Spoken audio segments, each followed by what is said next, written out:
हरे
कृष्ण माताजी।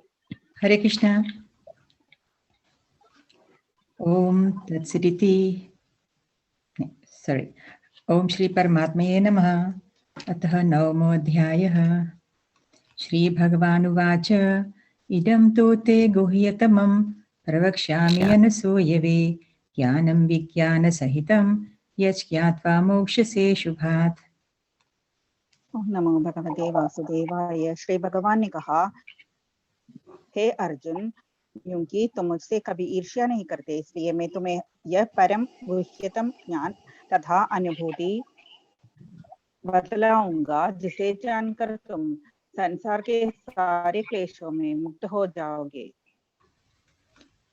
राजविद्या राजगुह्यं पवित्रम् इदमुत्तमं प्रत्यक्षावगमं धर्म्यं सुसुखं कर्तुमव्ययम्। यह ज्ञान सब विद्याओं का राजा है, जो समस्त रहस्यों में सर्वाधिक गोपनीय है। यह परम शुद्ध है, और चूंकि यह आत्मा की प्रत्यक्ष अनुभूति कराने वाला है, अतः यह धर्म का सिद्धांत है। यह विनाशी है और अत्यंत सुखपूर्वक संपन्न किया जाता है। अश्रद्धधानाः पुरुषा धर्मस्यास्य परन्तप अप्राप्य मां निवर्तन्ते मृत्यु संसारवर्त्मनि। हे परंतपा, जो लोग भक्ति में श्रद्धा नहीं रखते वे मुझे प्राप्त नहीं कर पाते, अतः वे इस भौतिक जगत में जन्म मृत्यु के मार्ग पर वापस आते रहते हैं। मया ततमिदं सर्वं जगत् अव्यक्तमूर्तिना मत्स्थानि सर्वभूतानि न चाहं ते स्वस्थितः। यह संपूर्ण जगत मेरे अव्यक्त रूप द्वारा व्याप्त है। समस्त जीव मुझ में है किंतु मैं उनमें नहीं हूँ। न च मत्स्थानि भूतानि पश्य मे योगमैश्वरम् भूतभृन्न च भूतस्थो ममात्मा भूतभावनः। तथापि मेरे द्वारा उत्पन्न सारी वस्तुएं मुझ में स्थित नहीं रहती। जरा मेरे योग ऐश्वर्य को देखो। यद्यपि मैं समस्त जीवों का पालक और भर्ता हूँ और सर्वत्र व्याप्त हूँ, लेकिन मैं इस विराट अभिव्यक्ति का अंश नहीं हूँ। मैं सृष्टि का कारण स्वरूप हूँ। यथाकाश स्थितो नित्यं वायो सर्वत्र गो महान् तथा सर्वाणि भूतानि मत्स्थानि इति उपधारय। जिस प्रकार सर्वत्र प्रवाहमान प्रबल वायु सदैव आकाश में स्थित रहती है, उस प्रकार समस्त उत्पन्न प्राणियों को मुझ में स्थित जानो। सर्वभूतानि कौन्तेय प्रकृतिं यान्ति मामिकां कल्पक्षये पुनस्तानि कल्पादौ विसृजाम्यहम्। हे कुंती पुत्र, कल्प का अंत होने पर सारे प्राणी मेरे प्रकृति में प्रवेश करते हैं और अन्य कल्प के आरंभ होने पर मैं उन्हें से पुनः उत्पन्न करता हूँ। प्रकृतिं स्वामवस्तभ्य विसृजामि पुनः पुनः भूतग्रामम् इमं कृत्स्नम् अवश्यं प्रकृतेर्वशात्। संपूर्ण विराट जगत मेरे अधीन है। यह मेरी इच्छा से बारंबार स्वतः प्रकट होता रहता है और मेरी ही इच्छा से अंत में विनष्ट होता है। न च मां तानि कर्माणि निबध्नन्ति धनञ्जय उदासीनवदासीनम् असक्तं तेषु कर्मसु। हे धनंजया, ये सारे कर्म मुझे नहीं बांध पाते हैं। मैं उदासीन की भांति इन सारे भौतिक कर्मों से सदैव विरक्त रहता हूँ। मयाध्यक्षेण प्रकृतिः सूयते सचराचरम् हेतुनानेन कौन्तेय जगद्विपरिवर्तते। हे कुंती पुत्र, यह भौतिक प्रकृति मेरी शक्तियों में से एक है और मेरी अध्यक्षता में कार्य करती है, जिससे सारे चर तथा अचर प्राणी उत्पन्न होते हैं। इसके शासन में यह जगत बारंबार सृजित और विनष्ट होता रहता है। अवजानन्ति मां मूढा मानुषीं तनुमाश्रितं परं भावमजानन्तो मम भूतमहेश्वरम्।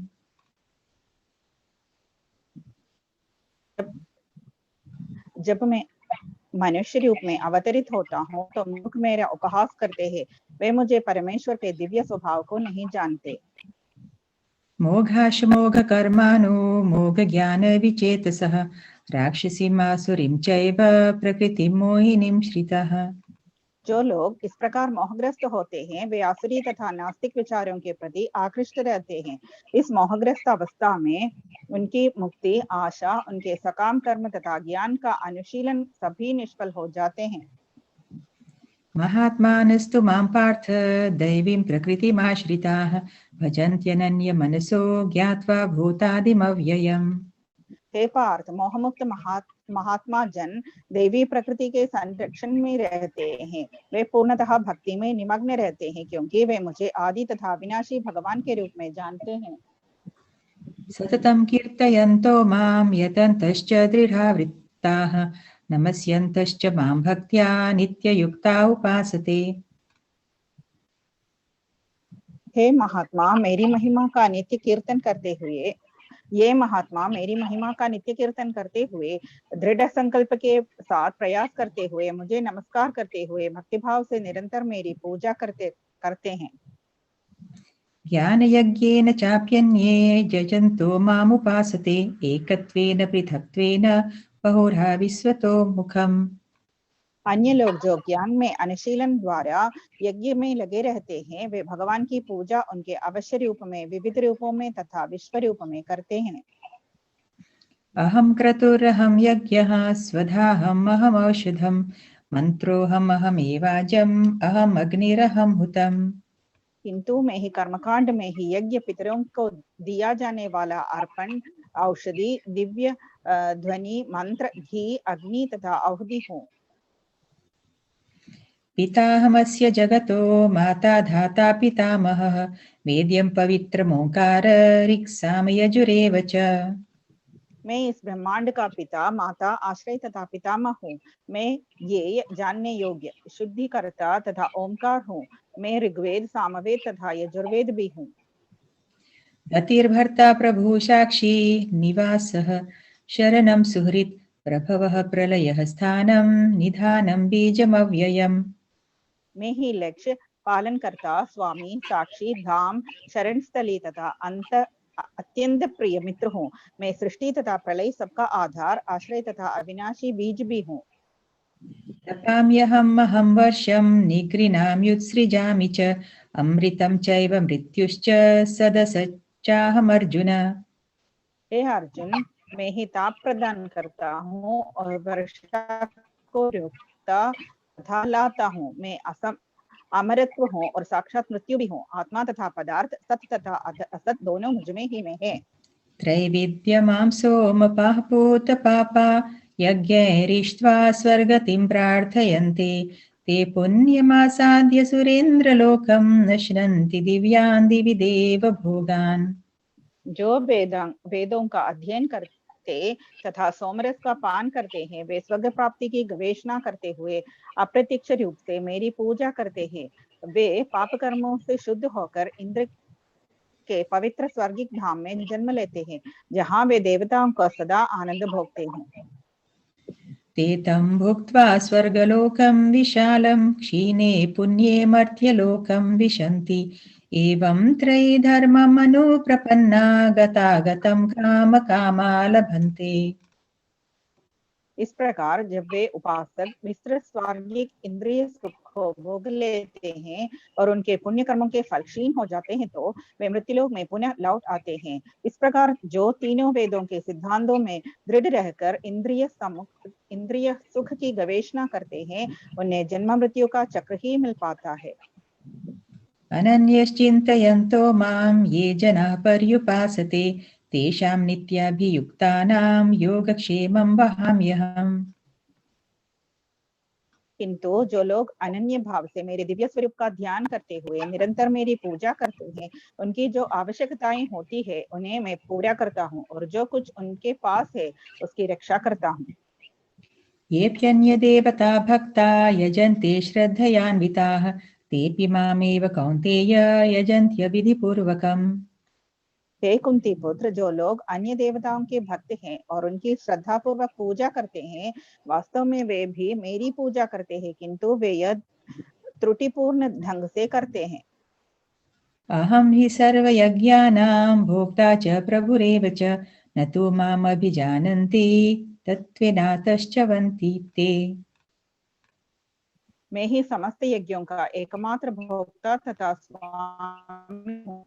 अतः लोग मेरे वास्तविक दिव्य स्वभाव को नहीं पहचान पाते, वे नीचे गिर जाते हैं। यान्ति देवव्रता देवान् पितॄन् यान्ति पितृव्रताः भूतानि यान्ति भूतेज्या यान्ति मद्याजिनोऽपि माम्। जो देवताओं की पूजा करते हैं वे देवताओं के बीच जन्म लेंगे। जो पितरों को पूजते हैं वे पितरों के साथ पास जाते हैं। जो भूत प्रेतों की उपासना करते हैं वे उन्हीं के बीच जन्म लेते हैं, और जो मेरी पूजा करते हैं वो मेरे साथ निवास करते हैं। पत्रं पुष्पं फलं तोयं यो मे भक्त्या प्रयच्छति तदहं भक्त्युपहृतम् अश्नामि प्रयतात्मनः। यदि कोई प्रेम तथा भक्ति के साथ मुझे पत्र, पुष्प, फल या जल प्रदान करता है तो मैं उसे स्वीकार करता हूँ।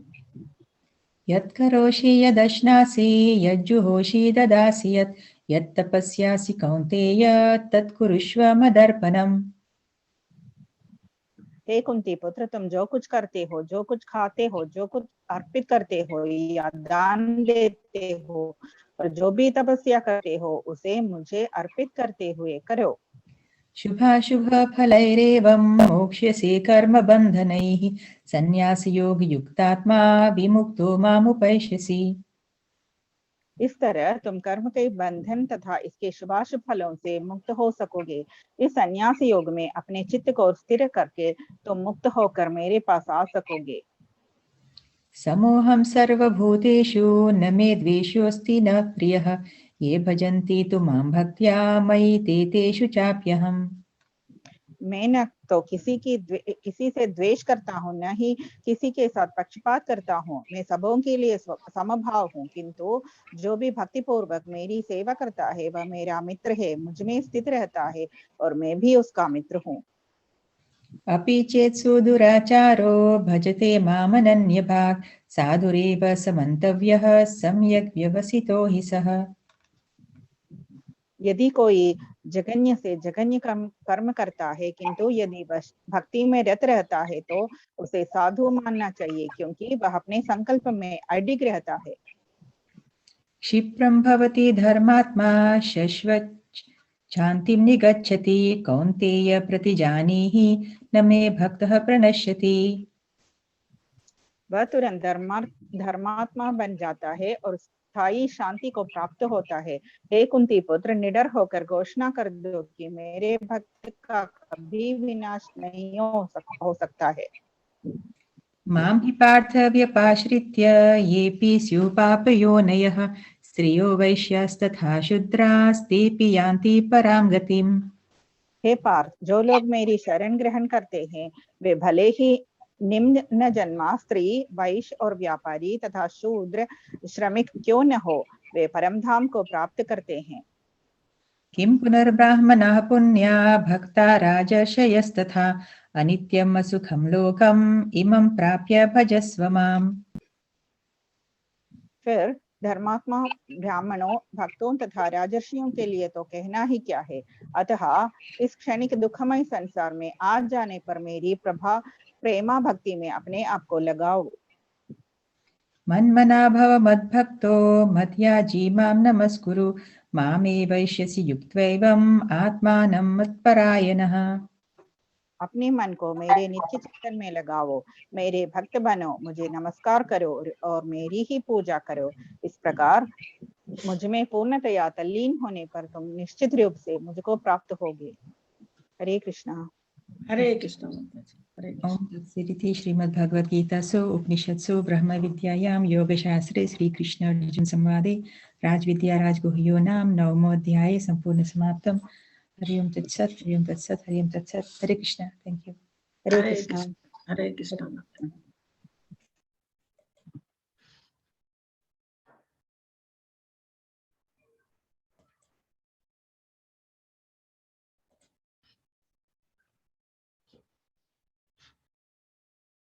हरे कृष्णा।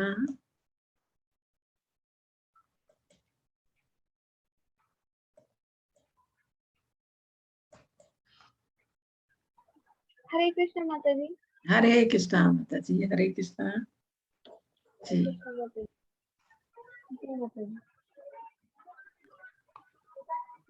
हरे कृष्णा माता जी, कीर्तन करें थोड़ा सा।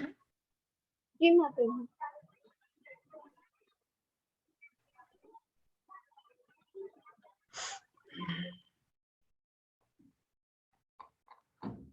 जय श्री राधा, जय श्री कृष्णा, श्री राधा कृष्णाय नमः। जय राधा कृष्णाय नमः। जय श्री राधा, जय हरे कृष्णा। जय श्री राधा, जय श्री कृष्णा, श्री राधा कृष्णाय नमः। जय राधा कृष्णाय नमः। चंद्रमुखी चंचलचित जोरी, चंद्रमुखी चंचलचित जोरी, सुगढ़ सावला सूरत तोरी, सुगढ़ सावला सूरत तोरी, श्यामा श्यामा एक सी जोड़ी, श्री राधा कृष्णाय नमः। जय राधा कृष्ण कृष्णाय नमः। जय श्री राधा जय श्री कृष्ण श्री राधा कृष्णाय नमः। जय राधा कृष्णाय नमः। पचरंग चूनर केसरकारी पचरंग चूनर के सरकारी पट पीतांबर कावलकारी पट पीतांबर कावलकारी एक रूपनो पमच बिनारी श्री राधा कृष्णाय नमः। जय राधा कृष्णाय नमः। राधा राधा कृष्ण कन्हैया राधा राधा कृष्ण कन्हैया भवभय सागर पार लगैया भवभय सागर पार लगैया मंगल मूर्ति मोक्ष करैया श्री राधा कृष्णाय नमः। जय राधा कृष्णाय नमः। जय श्री राधा जय श्री कृष्ण श्री राधा कृष्ण नमः। जय राधा कृष्ण नमः। मंदासन मत वरेण मंदासन मत वरेण मनमोहन मन हारे चैना मनमोहन मन हारे चैना मृदु मुस्कावन मीठे बैना श्री राधा कृष्णाय नमः। जय राधा कृष्णाय नमः। जय श्री राधा जय श्री कृष्ण श्री राधा कृष्णाय नमः। त्रिसमय युगल चरण चितलाए त्रिसमय युगल चरण चितलाए सोनर जगत परम पद पाए सोनर जगत परम पद पाए राधा कृष्ण छल मन भाई राधा कृष्ण छल मन भाई श्री राधा कृष्ण नमः। जय राधा कृष्णाय नमः। चंद्र चंद्रिका चम चम चमके चंद्र चंद्रिका चम चम चमके मोर मुकुट सिर दम दम दमके मोर मुकुट सिर दम दम दमके युगल प्रेम रस छम छम छमके युगल प्रेम रस छम छम छमके श्री राधा कृष्णाय नमः। जय राधा कृष्णाय नमः।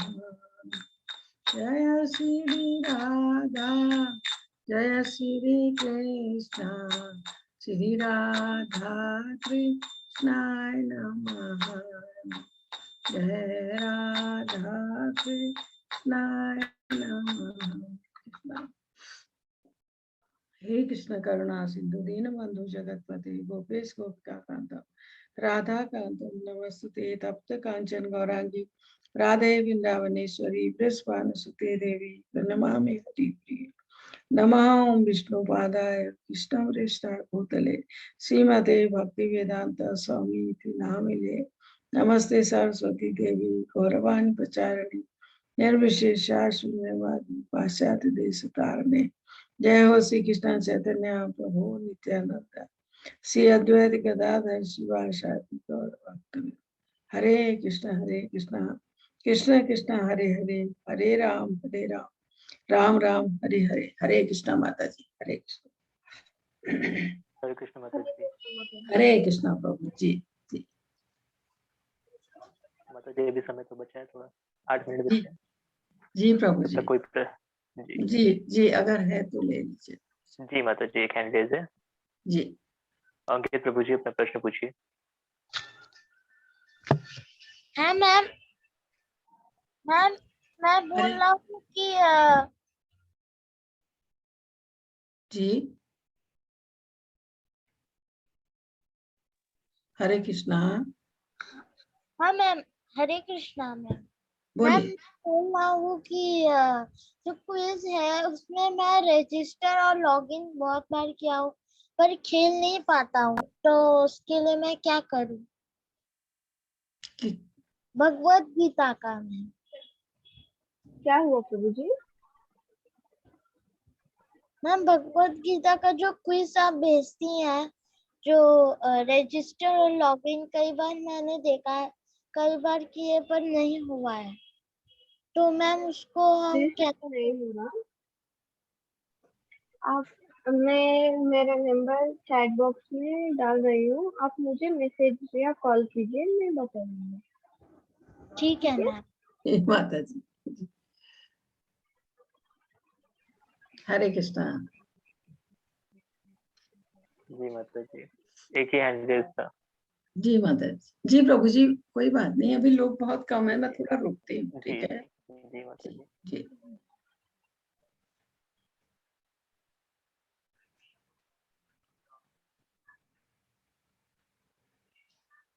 जी माता जी, एक प्रश्न और आया है। जी प्रभु जी ले मानव प्रभु लीजिए। जी, मानव प्रभु जी अपना प्रश्न पूछिए। राधे राधे माता जी। हरे कृष्णा, बोले प्रभु जी बोले। जी माता जी, 2 दिन से मैं जो है मीन्स क्लासेस जो है वो स्किप हो जा रहा था बिकॉज ऑफ शेड्यूल या कुछ कहिए। तो मुझे ये जानना था कि क्या आपके मीन्स ये जो क्लास कंप्लीट, है हाँ जी क्लासेस वो कहीं और अवेलेबल मिलेंगे? मीन्स जैसे कि प्रभु मैं देख जी, सकता हूँ और कि जगह तो नहीं मिलेंगे, अभी ये खत्म होते हैं जैसे ही फिर मैं उसको डाल दूंगी यूट्यूब। क्योंकि जी मैं देखिए कर्म योग जो है ना वो वाला आपका स्किप कर दिया था, मतलब मैं डेली बेसिस पे आ रहा हूँ। बट क्या हो रहा है, क्योंकि मेरा ये जो एक्चुअली मैंने 6 बजे सुबह का लिया था, बट मुझे 6 जी बजे रात शाम का दे दिया गया है। एंड मैं क्योंकि ऑलमोस्ट कर्म योग के पहले वाले मतलब 4 अध्याय मैंने आपके पूरे सुने हैं। जी और मैंने आपसे कई बार क्वेश्चंस भी किए हैं, लाइक आपको शायद याद होगा नर्क के बारे में एंड वो जी सब जी वगैरह वगैरह। तो जी जी यहाँ पे कर्म योग से मेरा क्या हो रहा है कि मेरा जो लॉग इन टाइम है ना, लॉग इन टाइम और मतलब वर्क लॉग इन टाइम और ये दोनों सेम है। तो कभी कभी वहां पे मेरे को कट हो जा रहा है और यहाँ पे कभी कट हो जा रहा है, ऐसा हो रहा है। तो वही जैसे कि मैं देख सकता हूँ कि रिकॉर्डिंग हो रही है ये, तो जी ये रिकॉर्डिंग्स क्या यूट्यूब पे अवेलेबल है? अभी नहीं है प्रभु जी, बाद में डालेंगे। जी अभी खाली सारा रिकॉर्ड हो जाए उसके बाद। और जी दूसरा सुनिए, कर्म योग के बारे में आपने 5वां अध्याय आपका गया है ना, जी 5वां अध्याय में ये समझाया गया है, कर्म योग है कृष्ण भावना भावित कर। ओके भगवान कृष्ण के लिए जो हम कार्य करें, जी उनकी सेवा के लिए जो हम करें, उनकी जी खुशी के लिए, उसको कहा गया है कृष्ण भावना भावित कर। उसमें भगवान के लिए की गई छोटी छोटी सेवा, ठीक जी है, फूल लाके माला बनाना, मंदिर की सफाई करना, भगवान को शुद्ध शाकाहारी भोग बनाकर भोग लगाना, उनका श्रृंगार करना, अभिषेक करना। प्रभु जी, ये इस अध्याय में कृष्ण भावना भावित कर्म, जो भी कर्म हम करें जी भगवान की खुशी के लिए, उनकी भक्ति के लिए, अपने लिए नहीं, अपनी खुशी के लिए नहीं, ऐसे समझाया गया है इसमें। और इसमें यही समझाया गया है कि कृष्ण भावना भावित कर्म किस तरह से हम करें, भक्ति भाव से और शुद्ध उससे। तो इसके लिए ये समझाया गया है। अब अब मैं कैसे आपको समझा पाऊंगी? प्रभु जी, आपको थोड़ा सहायता पीडीएफ से मिलेगी। जी जी माता जी। पीडीएफ से क्विज करने के लिए, उसके लिए मिलेगी। अभी माता आप जी, जी माता जी क्विज का कोई प्रॉब्लम नहीं है। क्विज का देखिए, क्विज आप कैसे भी कर लो, वो समझ में आ रहा है। बट मेन कंसर्न यहाँ पे भगवत गीता ज्वाइन करने का ये है कि समझ में आए कि क्या है भगवत जी गीता। जी आप जी और देखिए पीडीएफ तो बहुत सारे अवेलेबल है, बट आप जी जैसे समझा रही है ना, सही बोल रहा हूँ, सही सही बता रहा हूँ कि कहीं और उतना क्लियरली नहीं समझाया जाता। मतलब अगर आप कहीं और भी जाए, कोई और भी अगर समझाता है ना, वो बस ऊपर ऊपर से समझाता है, बट आप एकदम डीप में बता रही हैं। इसलिए प्रभु मुझे जी, मैं ना इधर उधर का ना बात करके, जो श्लोक के तात्पर्य के ऊपर जो बोला गया है जी, उसी को समझाने की कोशिश करती हूँ, जितना मुझे ज्ञान है। जी जी प्रभु। इसीलिए माता जी मैं वही आपका मिस कर दिया, मैं बहुत पछता रहा हूँ। नहीं, मैं मिल जाएगा प्रभु जी, बाद में मिल जाएगा, आप दे जी देंगे। माता जी। और जो छठा अध्याय हमारा आया था, छठे जी अध्याय में प्रभु जी ये योग के बारे में समझाया गया, जी अष्टांग योग और ये जी योग के बारे में। और ये भी साथ में बताया गया पहले ही श्लोक में कि कलयुग में जी ये अष्टांग योग कर पाना या फिर एकांतवास कर पाना, ये चीजें कठिन है। जी कलयुग के लिए जो सबसे उत्तम है, महामंत्र का जप। जी ये जो हरे कृष्ण कृष्ण कृष्ण हरे हरे, हरे राम राम राम हरे हरे। क्योंकि जब चैतन्य महाप्रभु आए थे कलयुग में 500 साल पहले, जी नवद्वीप मायापुर में प्रकट हुए थे, तो उन्होंने बताया कि कलयुग में हम ना तो जंगल जाके तपस्या कर सकते हैं, ना बड़े जी बड़े यज्ञ कर सकते हैं। तो कलयुग का जो यज्ञ है, कलयुग की जो तपस्या है, आसान सा ये मंत्र हमें दिया गया है। इस जी मंत्र में किसी तपस्या, किसी यज्ञ से कम शक्ति नहीं है। ये जी माता मंत्र हमारे शास्त्रों से आया, वेदों से आया, और चैतन्य महाप्रभु ने हमें दिया है एक आसान उपाय इस कलयुग से निकलने के लिए। मतलब जी इस माता भौतिक बंधन से निकलने के लिए एक आसान सा उपाय दिया है, महामंत्र का जप करना, महामंत्र का कीर्तन। जब कीर्तन करते हैं तो उसको संकीर्तन यज्ञ का नाम दिया गया है, जी महामंत्र। माता ये चीज समझाई गई है थोड़ा अष्टांग योग के बारे में। यम, नियम, प्राणायाम, प्रत्याहार, धारणा, ध्यान और अंत में समाधि, जी 8 रूप में अष्टांग योग का वर्णन उसमें हुआ है। और ये भी बताया गया है छठे अध्याय में कि जो सारे योग हैं, जैसे कर्म योग, ज्ञान योग, हम 6 चैप्टर पढ़े थे कर्म योग के ऊपर, जी आखिरी में 6 पढ़ेंगे ज्ञान योग के ऊपर। तो ये समझाया गया था छठे अध्याय में कि जो भक्ति योग है सबसे ऊपर है, जी ज्ञान योग भी हमें भक्ति की ओर लाता है, और कर्म योग जो हमने अभी तक पढ़ा वो भी हमें भक्ति की ओर लाता है। तो ये चीजें थी छठे अध्याय में, मैं इसलिए आपको बता। जी प्रभु जी। जी धन्यवाद हरे माता जी। हरे कृष्णा, हरे कृष्ण। हरे माता जी क्लास का टाइम हो गया। जी प्रभु जी, ये बाद में ले लेंगे क्वेश्चन, ठीक है? जी जी जी जी माता जी। जी। हरे कृष्णा। भगवत गीता के हम 9वें अध्याय में आ गए हैं, जो है राजगुह्य योग, परम गुह्य ज्ञान। गुह्य का मतलब होता है गोपनीय, परम गोपनीय ज्ञान आज भगवान अर्जुन को बताने जा रहे हैं इस अध्याय में।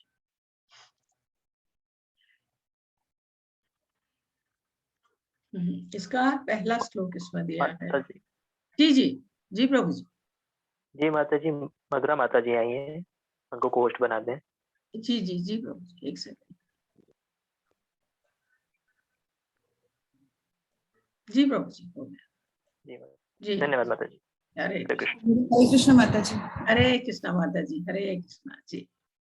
तो इसमें पहला श्लोक जो इसमें दिया गया है, इसके 9वें अध्याय में, श्री भगवान वाच इदम तु ते गुह्यं तम प्रवक्ष्यामि अनसूयवे ज्ञानम विज्ञानम सहितम यज ज्ञात्वा मोक्ष से अशुभात्। श्री भगवान ने कहा, हे अर्जुन, चूंकि तुम मुझसे कभी ईर्ष्या नहीं करती, इसलिए तुम्हें मैं यह परम गुह्य ज्ञान तथा अनुभूति बताऊंगा, जिसे जानकर तुम संसार के सारे कलेशों से मुक्त हो जाओगे। भगवान इस अध्याय में अर्जुन को कह रहे हैं कि तुम्हें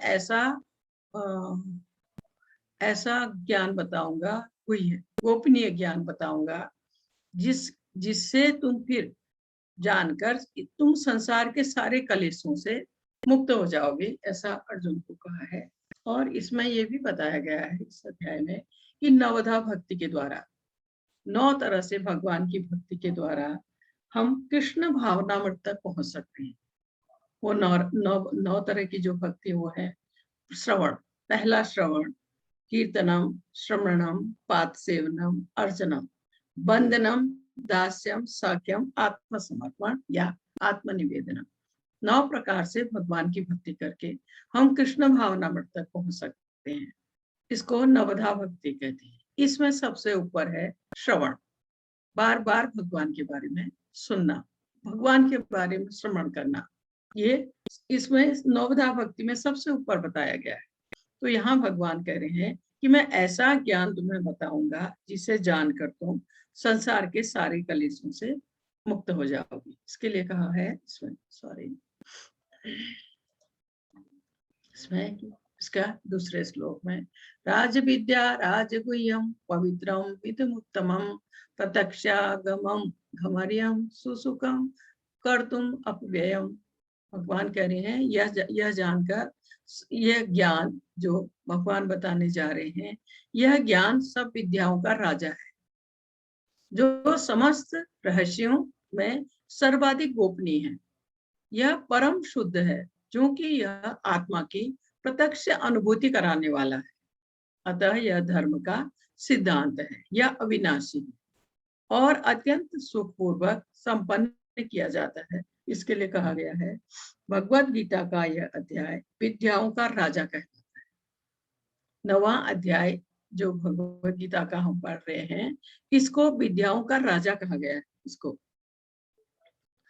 क्योंकि पूर्ववर्ती समस्त सिद्धांतों का, दर्शनों का सार है। और भगवान कहते हैं कि 9वां अध्याय ऐसे समस्त ज्ञान का राजा है। यह वेदाध्ययन से प्राप्त ज्ञान एवं विभिन्न दर्शनों का सार है। ये इस अध्याय के लिए कहा गया है, 9वें अध्याय के लिए।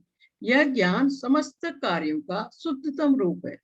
जो लोग भगवत भक्ति में रत हैं, जैसे भगवान के भक्त हैं, जो पूरी तरह समर्पित हैं भगवान को और भगवान की भक्ति कर रहे हैं नवधा भक्ति के द्वारा, या पूरी तरह से भगवान को समर्पित है, भगवान की सेवा कर रहे हैं, उन भक्तों के लिए कहा गया है, जो उनके जो भक्तों के लिए कहा गया है, यह ज्ञान समस्त कार्यों में शुद्धतम रूप है। जो लोग भगवान की भक्ति में रहते हैं, पूरी तरह समर्पित हैं, उनके सारे पाप कर्म चाहे फलीभूत हो चुके हों, सामान्य हों या बीज रूप में हों, क्रमशः नष्ट हो जाते हैं।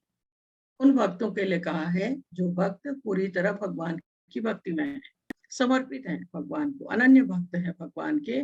उनके जो पाप कर्म हैं वो फलीभूत हो गए हों, बीज रूप में हो, किसी भी उसमें हो, वो पूरी तरह से नष्ट हो जाते हैं, क्योंकि वो भगवान की भक्ति में है।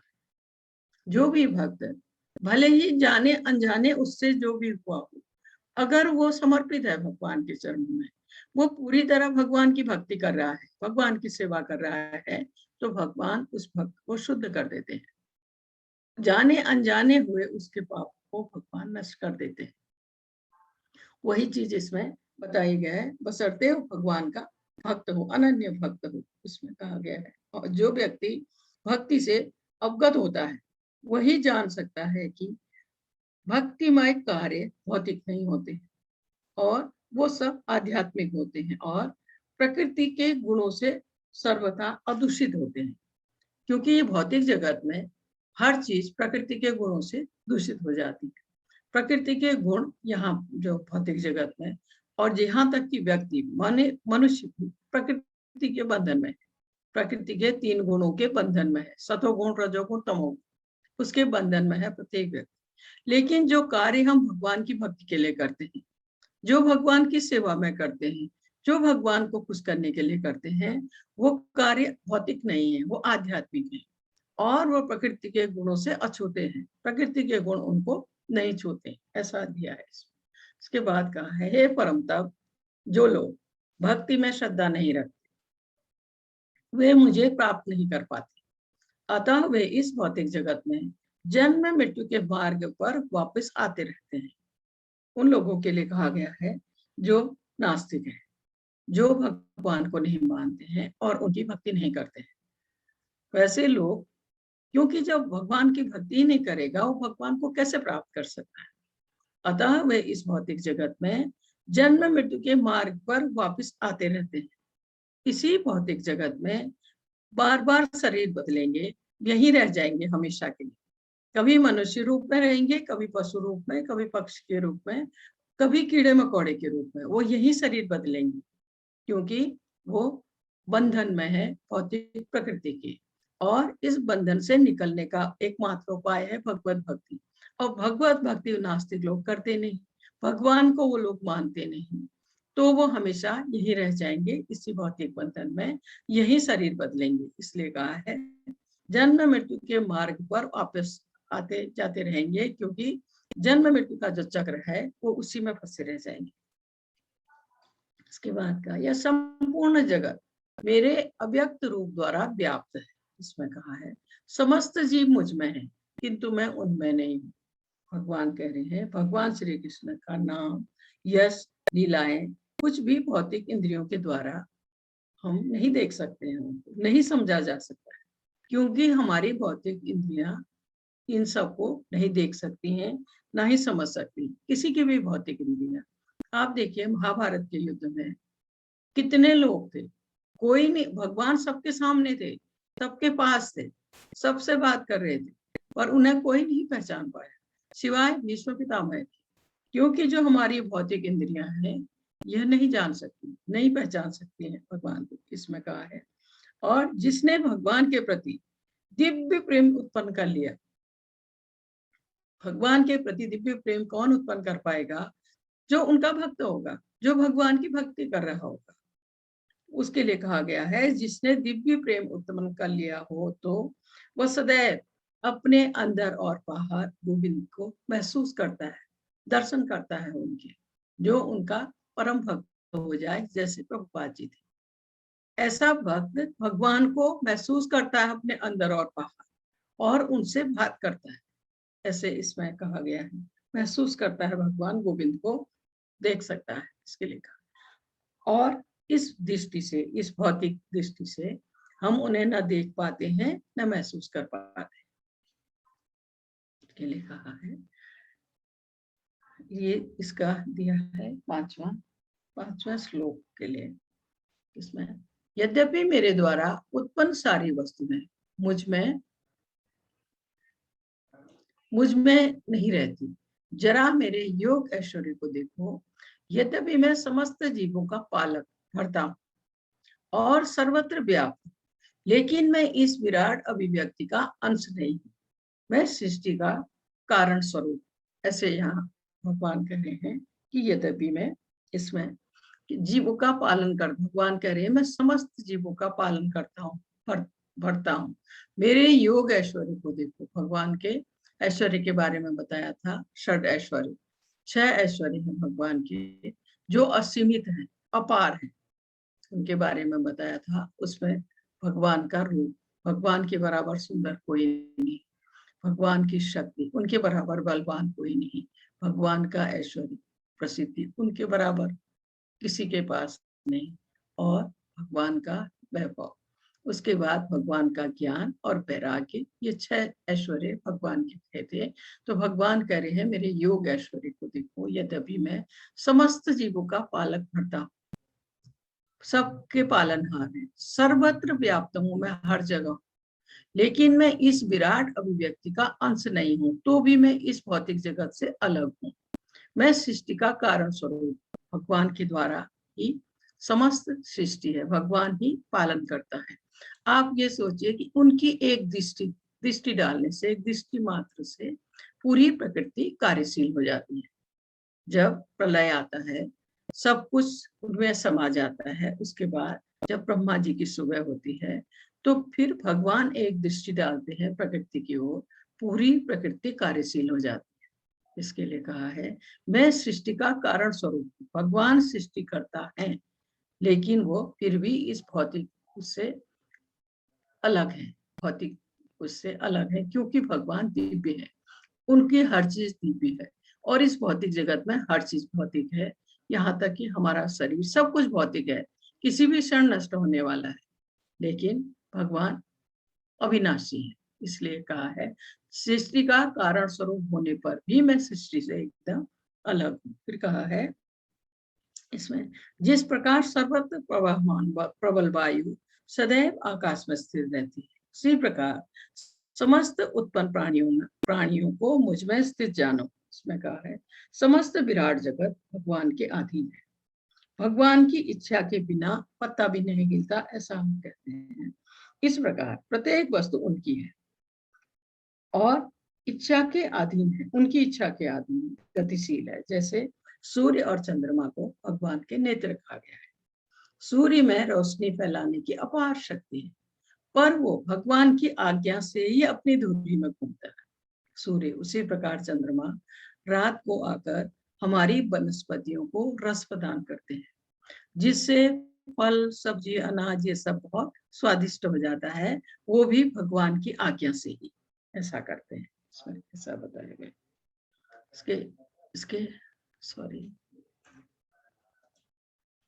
इसके बाद यह इसका ये 8वां श्लोक, संपूर्ण विराट जगत मेरे अधीन। भगवान कह रहे हैं ये जो विराट जगत है पूरा उनके अधीन है, भगवान के अधीन विराट जगत।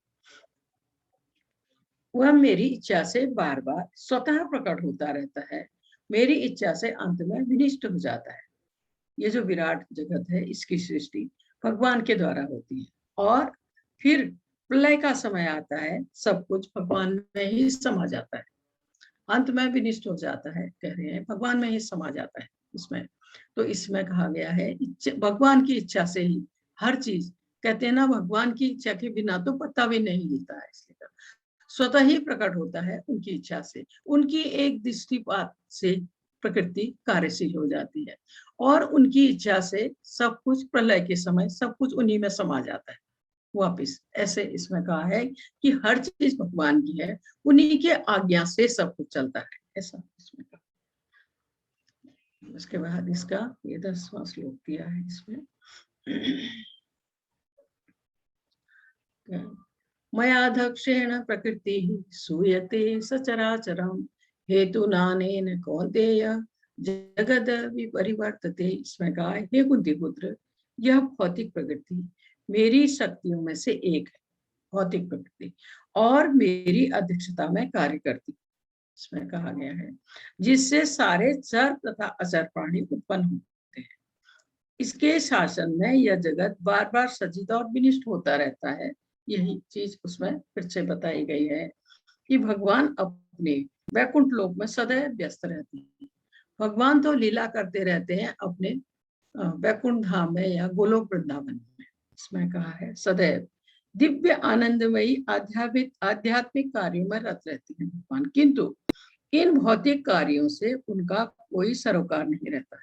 सारे भौतिक कार्य उनकी विभिन्न शक्तियों द्वारा संपन्न किए जाते, भगवान की शक्तियों द्वारा संपन्न किए जाते। यद्यपि छोटे से छोटे भौतिक कार्यों पर उनका नियंत्रण रहता है, किंतु वे उदासीन वत स्थित रहते हैं।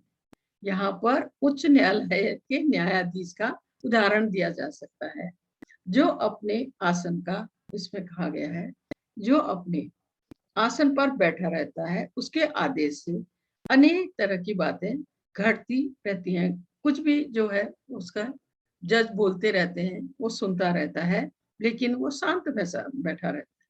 किसी को फांसी की सजा दी जाती है तो किसी को कारावास की सजा, और किसी को प्रचुर धनराशि मिलती, तो भी वह उदासीन रहता है। न्यायाधीश को इस हानि लाभ से कुछ लेना देना नहीं। एक उदाहरण दिया गया है, कुछ भी लेना देना नहीं है। इसी प्रकार इसमें कहा है इसी भगवान भी सदैव उदासीन रहते हैं, यद्यपि प्रत्येक कार्य भी सदैव उन्हीं के हाथ में रखा होता है। उनमें हर कार्य में उनका हाथ रहता है। कहते हैं ना उनके आदेश के बिना तो पत्ता भी नहीं हिलता, लेकिन फिर भी उनका इस भौतिक जगत से कुछ भी लेना देना, वो अलग रहती है। उनकी शक्तियां जो है, उनकी शक्तियों के द्वारा सारे कार्य होते हैं। वो गोलोक वृंदावन में माँ यशोदा के साथ और गोपियों के साथ लीला कर रहे हैं, ऐसा इसमें बताया। हाँ, फिर दिया है इसके बाद 11वें श्लोक में, अवजानान्ति मामूढ़ा मानुषी तनुमाश्रितम परम भाव जानन्तो मम भूत महेश्वर। जब मैं मनुष्य रूप में अवतरित होता हूँ तो मूर्ख मेरा उपहास करते हैं, हंसते हैं उनके ऊपर। वे मुझ परमेश्वर के दिव्य स्वभाव को नहीं जानते। इसलिए कहा गया है जो मूर्ख हैं, जो भगवान के स्वभाव को नहीं जानते, नहीं समझते हैं, या कहिए आप नास्तिक लोग, वो भगवान को मनुष्य समझते हैं और उनका उपहास करते हैं, भगवान के दिव्य स्वभाव को नहीं जानते हैं। इसलिए कहा गया है, इसमें कहा गया है कि भगवान के सारे कार्यकलाप अद्भुत हैं। भगवान जबकि अद्भुत कार्यकलाप करते हैं, लीलाएं करते हैं अपनी। आपने देखा है जब भगवान कृष्ण के रूप में आए थे, 7 साल की उम्र में गोवर्धन पर्वत को छोटी उंगली में 7 दिन 7 रात उठाया था।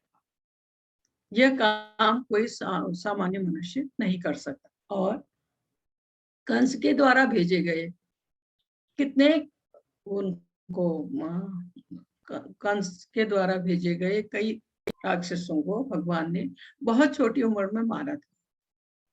ये काम भी जो सामान्य बालक नहीं कर सकता है।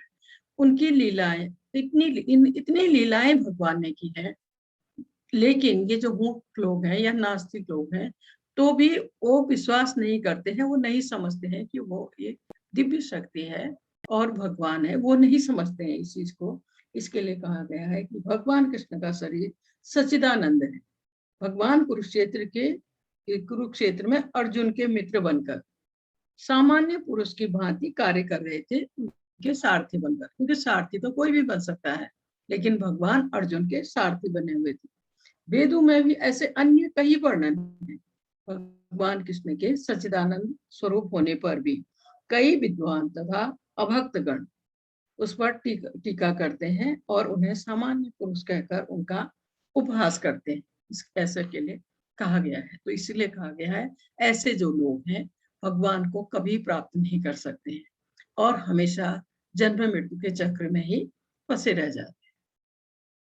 उसके बाद इसका ये 12वां श्लोक इसमें दिया है, मोघासा मोघ कर्माणु मोघ ज्ञाना विचेतसः राक्षसी मासुरी चैव प्रकृतिम मोहिनी श्रिता। जो लोग इस प्रकार मोहग्रस्त होते हैं वे आसुरी तथा नास्तिक विचारों के प्रति आकृष्ट रहते हैं, क्योंकि वो नास्तिक लोग हैं।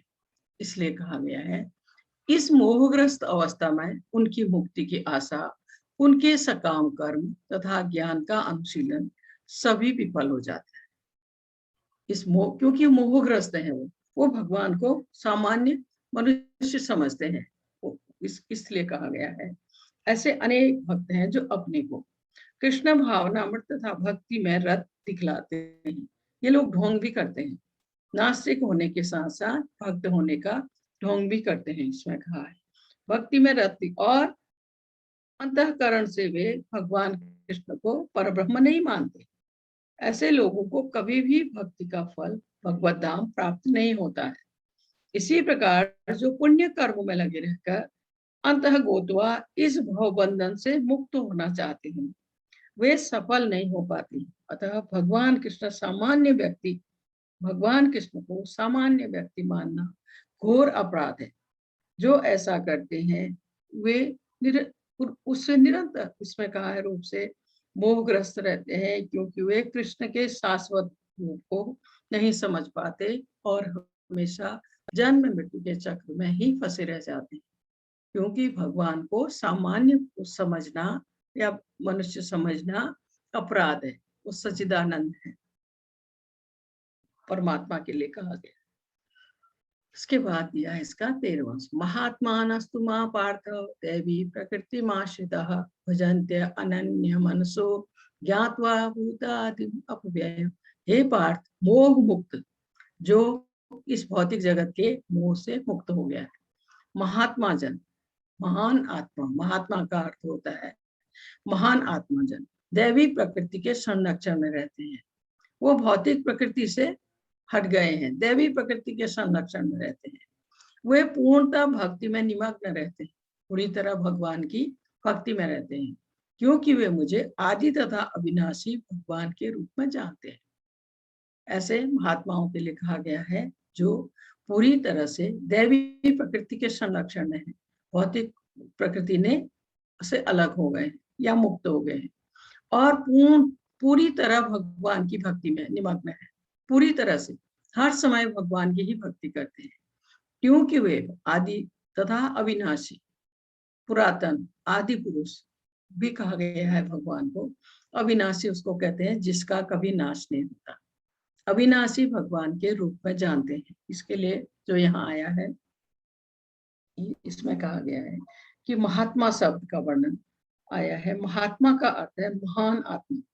जो भगवान कृष्ण की शरण ग्रहण करता है वह भौतिक प्रकृति के बस से मुक्त हो जाता है और आध्यात्मिक प्रकृति के निर्देशन में चला जाता है। इस प्रकार से जब कोई पूरी तरह भगवान के शरणागत होता है तब उसे महात्मा पद की प्राप्ति होती है। महात्मा अपने ध्यान को कृष्ण के सिवा कहीं नहीं ले जाता, क्योंकि वह भली भांति जानता है कि कृष्ण ही आदि परम पुरुष समस्त कारणों के कारण है। इसमें जैसे महात्मा की बात आई है, तो एक महात्मा यहाँ बैठे हुए हैं, माधवेंद्र पुरी,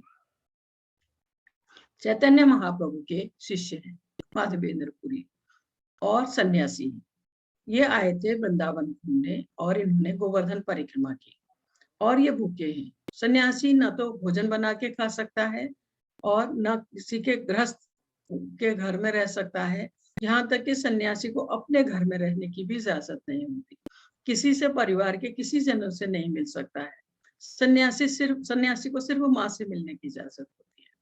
तो सन्यासी हैं ये यहाँ, और इनको भूख लगी है क्योंकि दिन भर इनको कहीं भोजन नहीं मिला और इन्होंने 21 किलोमीटर की गोवर्धन पर्वत की परिक्रमा की है।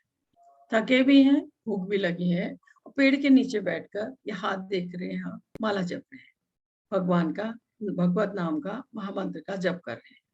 तो जब जैसे अंधेरा होने को था, सांझ के समय, एक बालक भगवान इनके पास आया, माधवेंद्र पुरी के पास, और लोटे में भरकर दूध, कहा कि ये पास के गांव से किसी ने आपके लिए भेजा है और आप इसको पी लीजिए और ये बर्तन धो के रख दीजिए, मैं आके ले जाऊंगा। तो माधवेंद्र पुरी को भूख लगी थी, उन्होंने वो दूध पी लिया और बर्तन को धो के साफ करके बहुत देर तक इंतजार करते रहे, लेकिन वो नहीं आया बालक।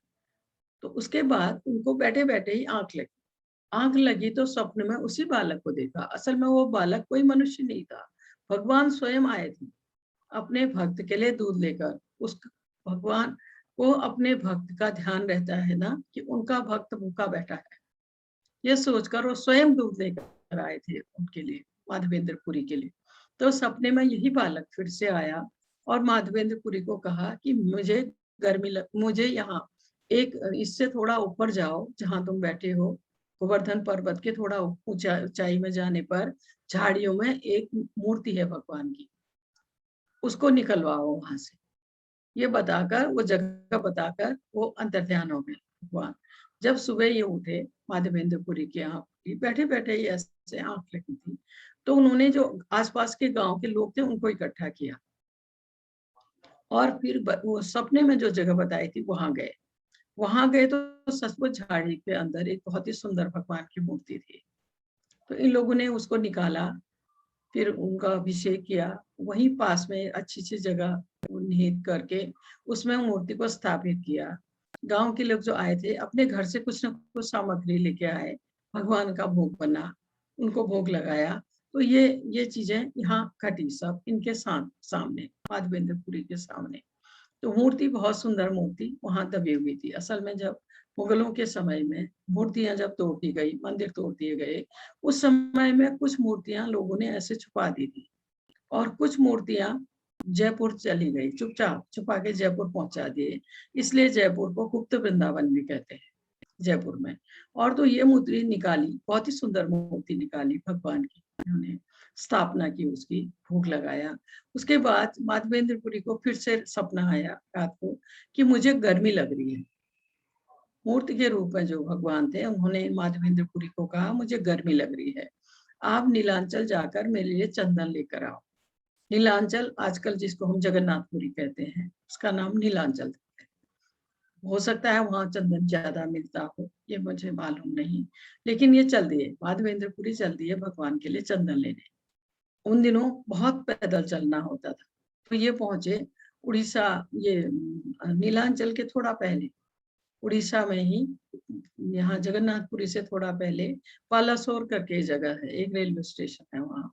उसके कुछ दूर जाने पर, कुछ किलोमीटर जाने पर इनका गोपीनाथ जी का मंदिर है भगवान का। तो इन्होंने सोचा, इन्होंने माधवेंद्रपुरी ने, कि रात को मैं वहां रुक जाता हूँ और सुबह में फिर नीलांचल के लिए वहां से चले जाऊं।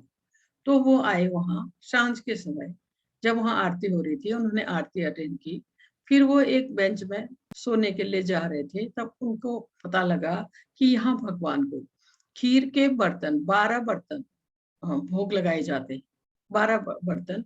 क्योंकि जगन्नाथपुरी में या ये यहाँ बालासोर में, यहाँ जो भगवान के मंदिर है उनमें जो प्रसाद पकता है वो मिट्टी के बर्तनों में। जगन्नाथ जी में अभी भी, जगन्नाथपुरी में जो प्रसाद भगवान के भोग के लिए बनता है मिट्टी के बर्तनों में बनता है। तो यहाँ बालासोर के पास जो मंदिर था गोपीनाथ जी का, उसमें भी 12 मिट्टी के बर्तनों में भगवान के लिए स्वादिष्ट खीर पकती है। तो वो इन्होंने ये सुना, देखा वहां, और ये चुपचाप जाके बेंच में सो गए। तो जब वहां सबने फिर प्रसाद लिया और जब पुजारी सब जाकर सो गए रात को, पुजारी को सपना आया कि मैंने एक खीर का बर्तन मंदिर में रखा है, तुम और मेरा एक भक्त वहां कहीं आया है, माधवेंद्रपुरी उसका नाम है, तुम मंदिर में जाओ, उस खीर का बर्तन निकाल कर मेरे भक्त को दे दो। पुजारी उठा, उसने स्नान किया क्योंकि मंदिर के अंदर जाना है, स्नान करके आया और ये सोचता जा रहा था कि मैंने तो 12 के 12 बर्तन उठा दिए, फिर ये एक बर्तन मंदिर में कहाँ से आया। ऐसा सोचते हुए उसने मंदिर खोला, सचमुच वहां एक खीर का बर्तन था। उसको लेकर वो फिर माधवेंद्रपुरी कौन है, माधवेंद्रपुरी कौन है ढूंढता हुआ एक बेंच में ये थे, इनको बर्तन दिया और उसने बताया कि मुझे ऐसे सपना आया। इनको खुशी के मारे इनके आंखों से आंसू आ रहे थे। माधवेंद्रपुरी ने वो खीर खाई और खुशी के उससे वो जो बर्तन था मिट्टी का, उसको भी, कि मेरे लिए भगवान ने चोरी की, ऐसा इनके मन में आया। उन्होंने उसके भी टुकड़े करके बर्तन को भी खा लिया। और भगवान, उस दिन से उस मंदिर का नाम खीरचोर गोपीनाथ है। पहले गोपीनाथ मंदिर कहलाता था, अब कहते हैं खीरचोर गोपीनाथ मंदिर। जैसे भगवान को वृंदावन में कहते थे माखन चोर, वैसे ही खीरचोर गोपीनाथ का मंदिर कहलाता है। बहुत ही स्वादिष्ट मीठी खीर बनती है वहां पर।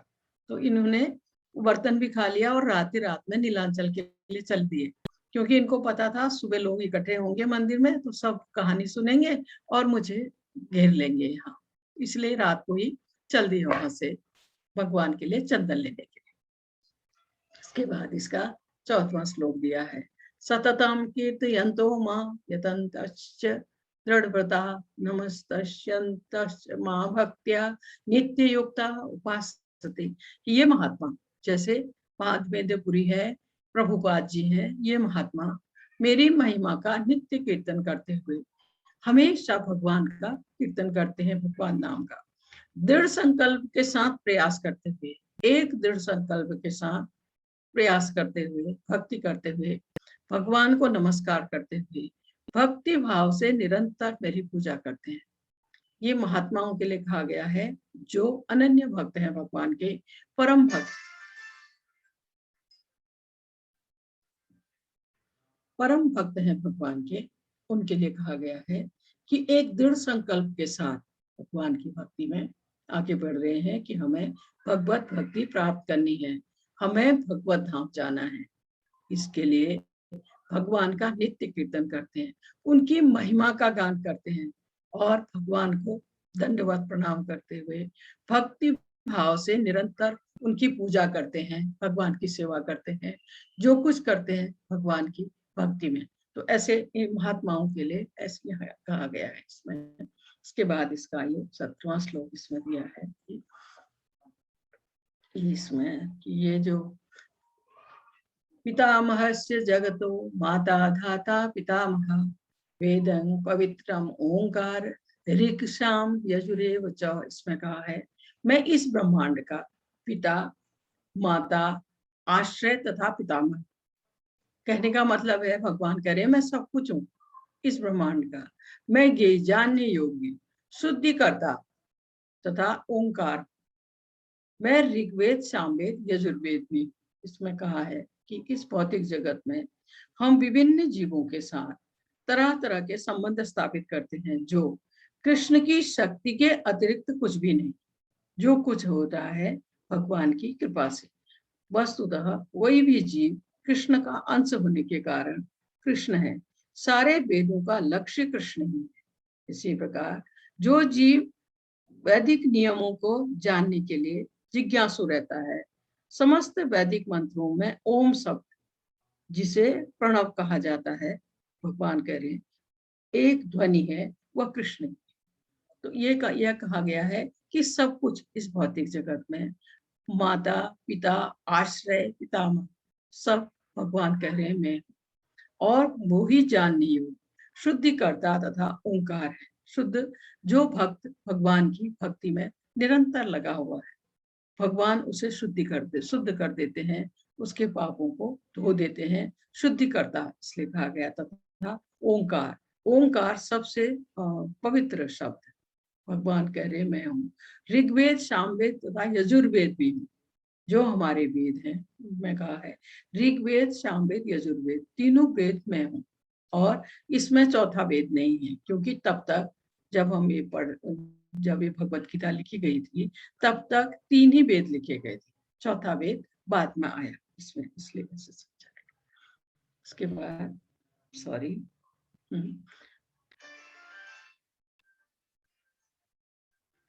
तो इसमें कहा है कि मैं ही लक्ष्य, पालन करता, सबके पालन करता, स्वामी, साक्षी, धाम, शरण स्थली तथा अत्यंत प्रिय मित्र हूँ। भगवान कह रहे हैं मैं लक्ष्य हूँ, पालन करता हूँ, सबके पालन करता है, स्वामी है, साक्षी हूँ, परमात्मा के रूप में प्रत्येक प्राणी के अंदर है। तो हमारे द्वारा किए गए अच्छे बुरे कर्म के भगवान साक्षी हैं, गवाह हैं, और धाम है, शरण स्थली है तथा अत्यंत प्रिय मित्र। मैं सृष्टि तथा प्रलय, सबका आधार, आश्रय तथा अविनाशी बीज भी हूँ। भगवान कह रहे हैं कि सृष्टि तथा प्रलय भगवान के द्वारा ही सृष्टि की जाती है, और जब अंत समय आता है प्रलय का, उन्हीं के द्वारा प्रलय, क्योंकि भगवान से ही ये ब्रह्मांड निकले हैं और उन्हीं में समा जाएंगे। सब कुछ उन्हीं से है, उन्हीं में समा जाएगा प्रलय के समय। सबका आधार, आश्रय तथा अविनाशी बीज में भगवान कह रहे हैं हे अर्जुन, मैं ही ताप प्रदान करता हूँ, रोशनी प्रदान कर, और वर्षा को रोकता तथा लाता हूँ। भगवान कह रहे हैं क्योंकि सूर्य में रोशनी फैलाने की अपार शक्ति है, पर वो भगवान की आज्ञा से ही अपनी धुरी में घूमता है सूर्य भी, और वर्षा को रोकता तथा लाता हूँ। जो वर्षा हमें मिलती है भगवान कह रहे हैं मैं ही करता हूँ उसको, और मैं ही रोकता हूँ। मैं अमृत हूँ, साक्षात मृत्यु भी, क्योंकि जो उनके भक्त हैं, जो परम भक्त हैं, जो अंत में भगवत धाम चले जाते हैं, उनको अमरत्व प्राप्त हो जाता है। वो फिर लौटकर इस भौतिक जगत में नहीं आते। और साक्षात मृत्यु भी मैं ही हूँ। जो लोग ये मृत्यु के चक्र में फंसे हुए हैं, भगवान कह रहे हैं वो जो साक्षात मृत्यु है वो भी मैं ही हूँ। आत्मा तथा पदार्थ, सत तथा असत, दोनों ही मुझ में जानो। भगवान कह रहे हैं सत और असत दोनों मुझ में जानो, सब कुछ भगवान की। इसमें दिखाया गया है कि यही चीजें इसमें फिर से ये दिखाया गया है। जो वेदों का अध्ययन करते हैं, सोम रस का पान करते हैं, वे स्वर्ग की प्राप्ति की गवेषणा करते हुए अप्रत्यक्ष रूप से मेरी पूजा करते हैं। इसमें कहा है क्योंकि वो स्वर्ग जाने के लिए प्रयत्न करते हैं, तो वो वेदों का अध्ययन करते हैं, सोम रस का पान करते हैं और देवताओं की पूजा करते हैं। भगवान कह रहे हैं अप्रत्यक्ष रूप से मेरी पूजा करते हैं, प्रत्यक्ष रूप से नहीं कर रहे हैं, वो अप्रत्यक्ष रूप से कर रहे हैं। वे पाप कर्मों से शुद्ध होकर, क्योंकि वो वेदों का अध्ययन कर रहे हैं, देवताओं की पूजा कर रहे हैं, दान पुण्य कर रहे हैं, तो वो पाप कर्मों से शुद्ध होकर इंद्र के पवित्र स्वर्गिक धाम में जन्म लेते हैं। वो देवलोक जाते हैं या स्वर्ग लोक में जाते हैं। जहां वे देवताओं का सा आनंद भोगते हैं। क्योंकि कुछ लोगों का ये ध्येय रहता है स्वर्ग का सुख भोगना है, वो लोग स्वर्ग जाने के लिए कोशिश करते हैं। तो स्वर्ग दान पुण्य करना, देवताओं की पूजा करना, वेदों में जो दिया गया है वो सब उनका अध्ययन करते हुए वो लोग स्वर्ग जाने की कोशिश करते हैं और वो स्वर्ग में पहुंच भी जाते हैं। इंद्र के धाम इसलिए कहा गया है कि स्वर्ग का राजा इंद्र है। तो देवताओं का, और वहां वो देवताओं का से साथ सुख भोगते हैं। वहां सुंदर अप्सराएं हैं साथ के लिए और सुंदर नंदन कानन है। उनमें प्रचुर मात्रा में सोमरस है। सोमरस ये अल्कोहल नहीं है, ये फ्रूट जूस की तरह है। तो वहां भी वो स्वर्ग जाकर भी वो इंद्रिय भोग ही चाहते हैं और वो उन्हें मिलता है वहां पर्याप्त मात्रा में। उसके बाद कहा है इस प्रकार जब वे उपासक विस्तृत स्वर्गिक इंद्रिय सुख भोग लेते हैं, स्वर्ग जाकर भी वो इंद्रिय सुख भोग लेते हैं और उनके पुण्य कर्मों के फल क्षीण हो जाते हैं, समाप्त हो जाते हैं, तो वे मृत्यु लोक में पुनः लौट आते हैं। फिर से वो इसी भौतिक जगत में लौट आते हैं। इस प्रकार जो तीनों वेदों के सिद्धांतों में दृढ़ रहकर इंद्रिय सुख की गवेषणा करते हैं, उन्हें जन्म मृत्यु का चक्र ही मिल पाता है। वो हमेशा जन्म मृत्यु के चक्र में ही फंसे रहते हैं। ये चक्र यहाँ दिखाया है जन्म मृत्यु का। ये है पृथ्वी लोक, जहां हम सब हैं, जो स्वर्ग के लिए कोशिश करते हैं, स्वर्ग पहुंचते हैं और यहाँ का सुख भोगते हैं तब तक जब तक उनके पुण्य कर्म है। जैसे ही पुण्य कर्म समाप्त होंगे वो फिर से इसी भौतिक जगत पर आ जाएंगे, फिर से नीचे गिर जाएंगे। यही ऐसे ही साइकिल को दिखाया है। आगे बढ़ेगा, यहाँ तक जाएगा, फिर पीछे लौट जाए, क्योंकि वो इंद्रिय सुख में लगे हुए हैं। जब तक व्यक्ति इंद्रिय सुख चाहता है, अपनी इंद्रियों को तुष्ट करने में लगा रहता है, तब तक वो इसी भौतिक जीवन में चक्कर काटते रहेगा, इसी भौतिक जीवन में रह जाएगा, यहाँ से नहीं निकल पाए। इसके बाद दिया है अनन्या चिंतयन्तो मां ये जना पर्युपासते तेषां नित्याभियुक्तानां योगक्षेमं वहाम्यहम्। किंतु जो लोग अनन्य भाव से मेरे दिव्य स्वरूप का ध्यान करते हुए निरंतर मेरी पूजा करते हैं, उनकी जो आवश्यकता होती है उन्हें मैं पूरा करता हूँ और जो कुछ उनके पास है उसकी मैं रक्षा करता हूँ। आप सोचिए कितने अच्छी तरह से इसमें बताया गया है। जो भक्त हमेशा भगवान का चिंतन करता है, जो हमेशा भगवान का ध्यान करता है, भगवान की खुशी के लिए कार्य करता है, भगवान की भक्ति करता है, उनके लिए जैसे आप सोचिए छोटी छोटी सेवाओं से शुरू करके फूल लाना, भगवान के लिए माला बनाना, भगवान के लिए भोग बनाना, उनका अभिषेक करना, उनका श्रृंगार करना, जो कुछ करता है भगवान की सेवा में, ऐसे भक्त के लिए कहा गया है। उनकी अर्चना करता है और नवदा भक्ति द्वारा भगवान की पूजा करता है, उनकी सेवा करता है। तो इसके लिए कहा गया है उनकी जो आवश्यकता होती है ऐसे भक्तों की, जो चाहिए उन्हें भगवान करे मैं उन्हें देता हूँ, उनकी आवश्यकताएं पूरी करता हूँ, उन्हें मैं जो भी उनको चाहिए उनकी इच्छा भगवान पूरी करते हैं और जो कुछ उनके पास है उसकी भगवान रक्षा करते हैं। उन भक्तों के पास जो कुछ भी है भगवान उसकी भी रक्षा करते हैं और भक्तों को कुछ भी भगवान से कभी मांगने की आवश्यकता नहीं है, क्योंकि भक्तों को कुछ चाहिए ही नहीं। भक्तों को तो वो इस भौतिक जगत में रहे या भगवत धाम में, वो सिर्फ भगवान की भक्ति चाहते हैं। तो भगवान कह रहे हैं ऐसे भक्तों की जो भी आवश्यकता है मैं उन्हें पूरी करता हूँ और जो कुछ उनके पास है मैं उसकी रक्षा करता हूँ। इसके बाद यह है इसका 23वां श्लोक, ये अपन्यन देवता भक्ता यजन्ते श्रद्धयान्विता ते अपि मामेव कौन्तेय यजन्ति विधिपूर्वकम्। हे कुंती पुत्र, जो लोग अन्य देवताओं के भक्त हैं, क्योंकि भगवान के भक्त भी हैं और देवताओं के भक्त भी हैं और वो देवताओं की श्रद्धा पूर्वक पूजा करते हैं, वास्तव में वे भी मेरी पूजा करते हैं, किंतु वे त्रुटिपूर्ण ढंग से करते हैं। जैसे भगवत गीता में कहा है अगर हम भगवान को भोग लगाते हैं तो देवता भगवान के अंग स्वरूप है, भगवान को भोग लगाते हैं, देवताओं को स्वतः ही भोग लग जाता है। और अगर हम भगवान की पूजा करते हैं, देवताओं की, स्वतः ही पूजा हो जाती है। ऐसे समझिए आप कि जैसे पेड़ की जड़ में हमने पानी दिया तो पेड़ों को भी गया, पत्तियों को भी गया, टहनियों को भी गया वही पानी।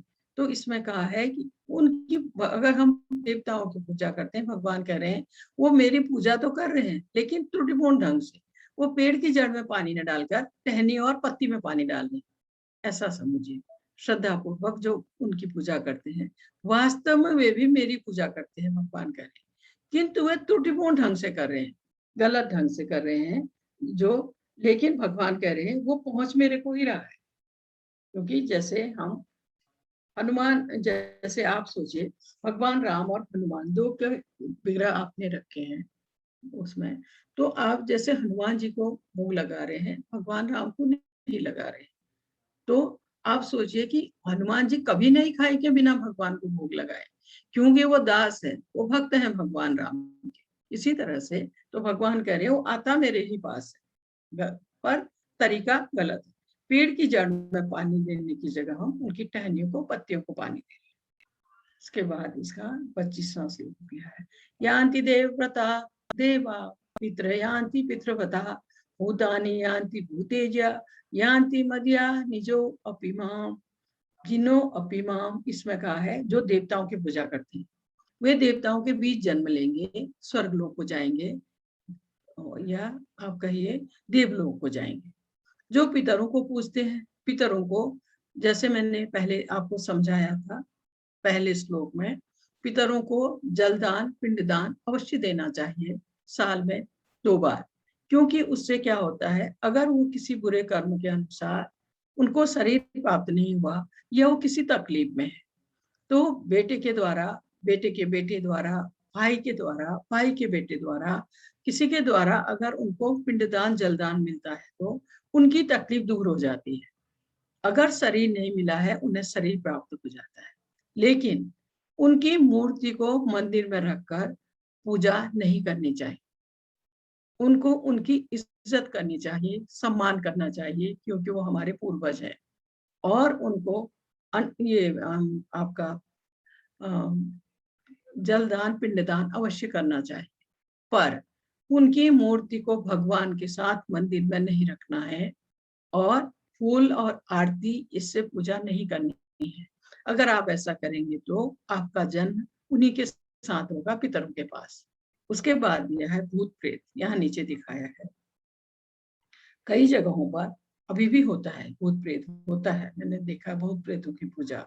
तो ये लोग उन्हीं के साथ जन्म लेंगे, भूत प्रेतों के साथ ही। और उसके बाद कहा है जो भी भगवान की पूजा करते हैं, भगवान के भक्त हैं, अनन्य भक्त हैं, वो भगवत धाम जाएंगे अंत में। तो और फिर वो वहां से लौटकर कभी भी इस भौतिक जगत में नहीं आएंगी, एक समझाने के लिए कहा है। उसके बाद इसका 26वां श्लोक दिया है, पत्रम पुष्पम फलम तोयम यो मे भक्त्या प्रयच्छति तदहम भक्त उपहृतस्नामि प्रयतात्मनः। इसमें कहा है यदि कोई प्रेम तथा भक्ति के साथ मुझे पत्र, पुष्प, फल या जल प्रदान करता है तो मैं उसे स्वीकार करता हूँ। ऐसे ऐसे आप समझिए कि पूरे ब्रह्मांड को, पूरे उसको भगवान खिला रहे हैं, हर एक को भगवान खिला रहे हैं, हर एक प्राणी के पालन करता भगवान है। तो आप सोचिए उनको हमारे भोजन की क्या आवश्यकता है, सबके पालनहार तो वो हैं, सबको भोजन वो दे रहे हैं, तो उनको हमारे, लेकिन प्रेम से अगर हम उन्हें थोड़ा सा जल, फल, पत्र अगर ये भी अर्पित करते हैं श्रद्धा से, प्रेम से, तो वो अवश्य स्वीकार करते हैं, बशर्ते श्रद्धा हो हमारी और प्रेम हो और भक्ति हो, तो उसको वो स्वीकार करते हैं।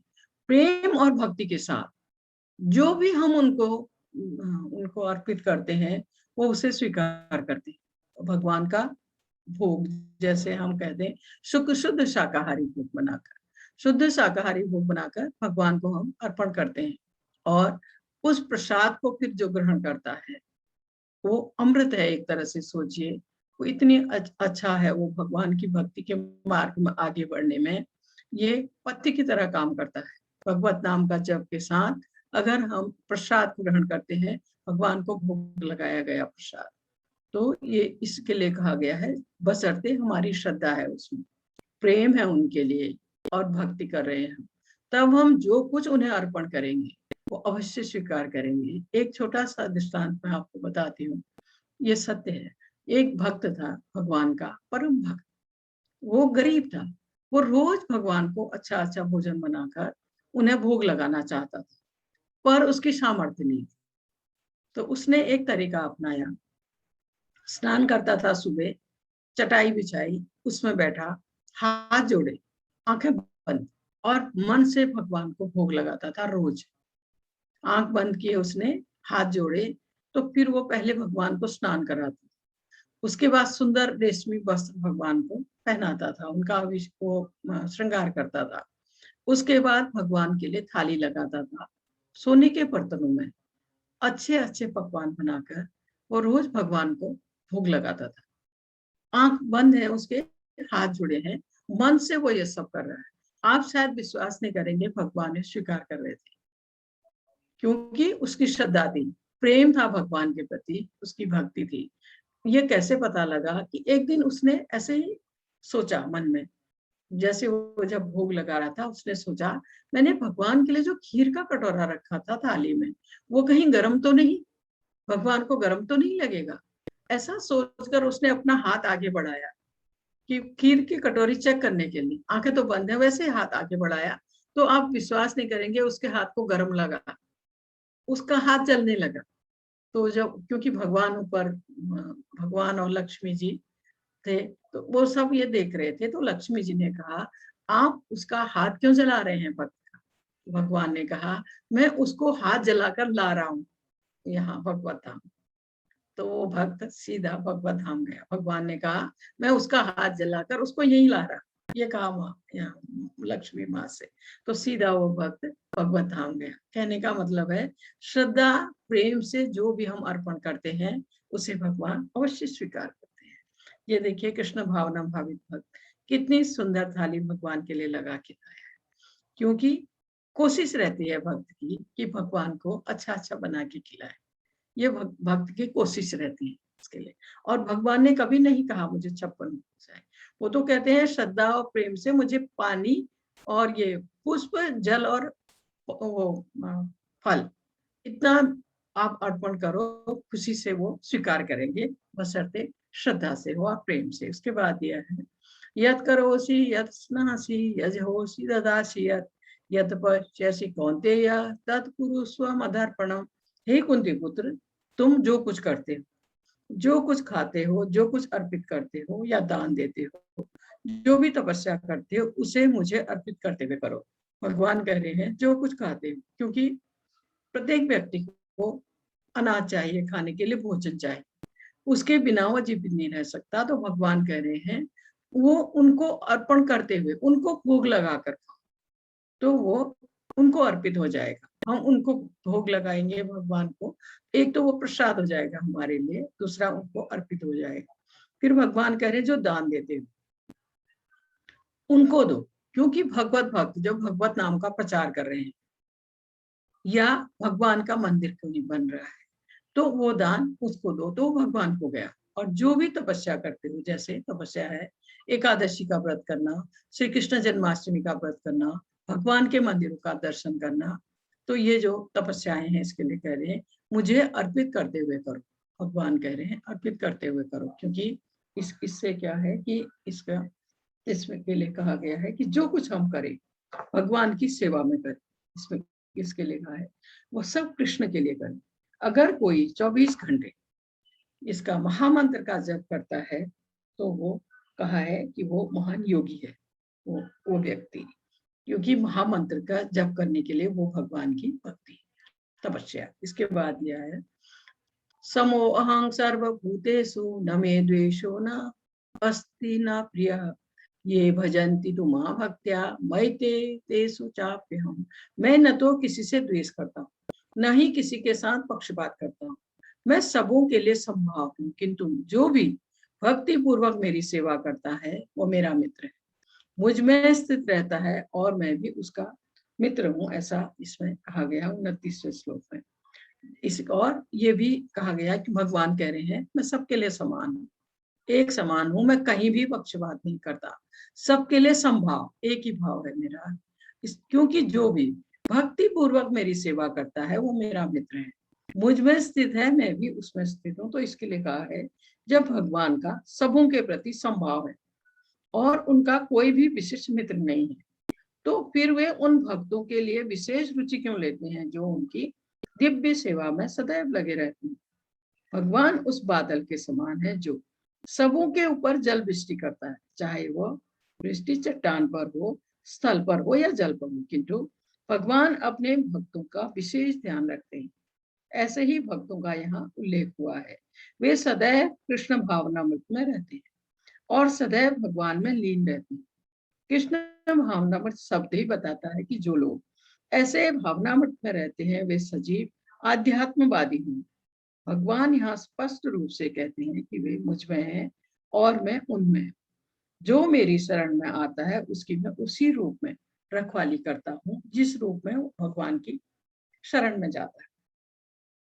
फिर कहा है 30वां श्लोक में, अभिचेत दुराचारो भजते मामन्य भाव साधुरेव स मंतव्यः सम्यगव्य सितो ही सह। यदि कोई जघन्य से जघन्य कर्म करता है किंतु यदि वह भक्ति में रत रहता है तो उसे साधु मानना चाहिए, क्योंकि वह अपने संकल्प में अडिग रहता है। ऐसा इसमें कहा गया है, इसमें समझाने के लिए कि ये जो भगवत भक्त है, आप सोचिए वो किसी पूरी तरह भगवत भक्ति में भगवान के काम से वो बाहर निकले, मोटरसाइकिल में या स्कूटर में, उससे एक्सीडेंट हो गया, क्योंकि वो तो भगवत भक्त है, भगवान के काम से निकला है, तो किसी कारणवश उससे ऐसा हो गया, तो भगवान कह रहे हैं ऐसे भक्त को वही क्षमा कर देना चाहिए,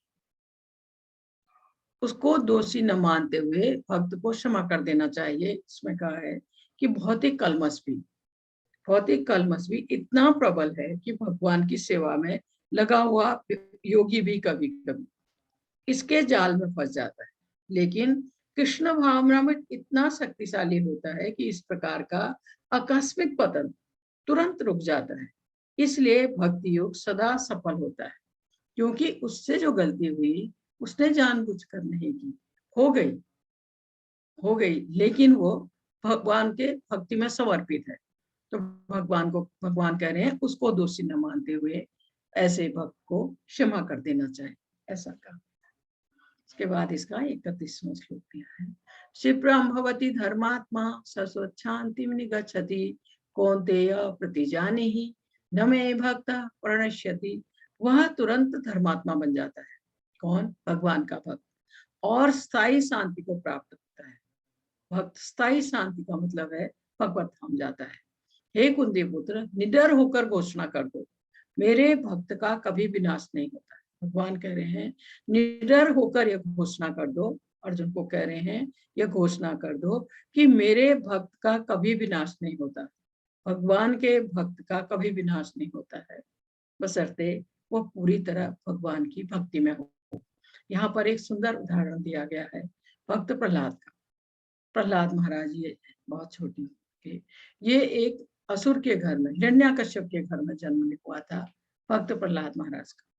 तो हिरण्याकश्यप ने इन्हें मारना चाहा, क्योंकि वह असुर था, इसलिए उसने बहुत कोशिश की इसको मारने के लिए, प्रहलाद महाराज को मारने के लिए, इनको मारने के लिए हर तरीका अपनाया। इनको तेल इसकी कढ़ाई में, खौलती तेल की कढ़ाई में डाला, पहाड़ी से फेंका, सांप से कटवाया, बहुत छोटेपन में जहर भी दिया। और इनकी बहन थी, इसकी हिरण्याकश्यप की बहन होलिका, उसको वरदान था वो अग्नि में नहीं जलेगी, उसकी गोद में इसको बिठा दिया चिता। वरदान होने पर भी वो भस्म हो गई और ये भगवान का नाम लेते हुए बाहर आ गए। हिरण्याकश्यप जैसे दुष्ट को मारने के लिए भगवान को नरसिंह रूप में आना पड़ा। कारण क्या था कि हिरण्याकश्यप ने बहुत लंबे समय तक ब्रह्मा जी की तपस्या की थी और ब्रह्मा जी से ऐसा वर मांगा जिससे वो अमर हो जाए।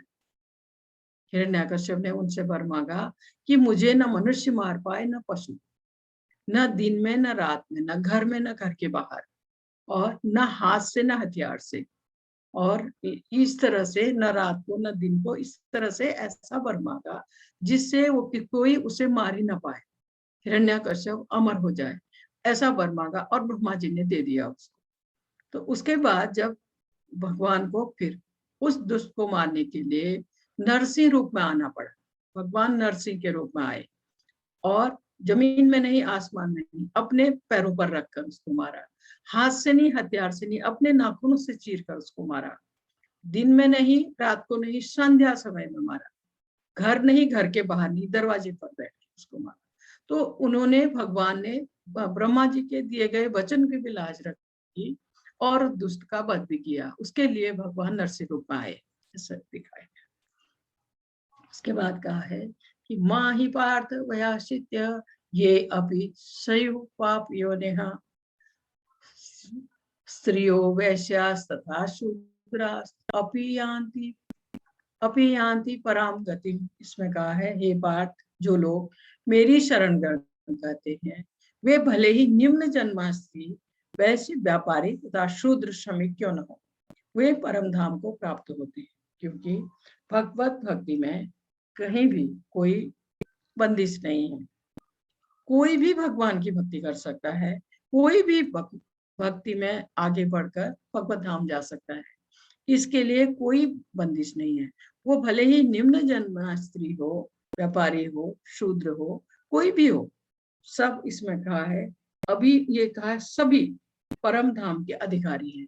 जो भगवत भक्ति करेगा वो भगवत धाम जाएगा। भागवत में कहा गया है कि अधम योनि चांडाल भी शुद्ध भक्त बन सकता है अगर उसको भक्त का साथ मिले, भक्तों के संसर्ग से शुद्ध भक्त बन सकता है। शुद्ध भक्त की शरण ग्रहण करके सामान्य से सामान्य व्यक्ति शुद्ध हो सकता है। प्रकृति के गुणों के अनुसार ब्राह्मण, क्षत्रिय, वैश्य, शूद्र, ये वर्ण व्यवस्था भगवान के द्वारा की गई थी। उनसे भी निम्न पुरुष चांडाल कहलाते हैं और वे पापी कुल में जन्म लेते हैं। सामान्यतः कहा गया है इसमें, सामान्य रूप में उच्च कुल वाले इन निम्न कुल में जन्मे लोगों की संगति नहीं करते, किंतु भक्ति योग इतना प्रबल है कि भगवत भक्त समस्त निम्न कुल वाले व्यक्तियों को जीवन की परम सिद्धि प्राप्त करा सकते हैं अगर भक्त की कृपा हो जाए। क्योंकि भक्त की कृपा तब होगी जब ये लोग भक्ति करने लगेंगे। कोई भी भगवत भक्ति करने लगेगा तो भक्त उसकी सहायता करेंगे, भक्तों के साथ भक्तों को मिलेगा, उनसे भगवान के बारे में और जानेगा और भक्ति के मार्ग में धीरे धीरे आगे बढ़ेगा। तो इसमें कहा है कोई बंदिश नहीं है, हर कोई भक्ति कर सकता है, हर कोई भगवत धाम पहुंच सकता है, भले ही वो किसी जाति का हो, किसी उसका। इसके बाद दिया है इसका 34वां श्लोक। इसमें कहा मन मना भव मद भक्तो मध्याजी मा नमस्कुरु मामे वैश्यसि युक्तेव मात्मानं मत पारायण। अपने मन को मेरे नित्य चिंतन में लगाओ।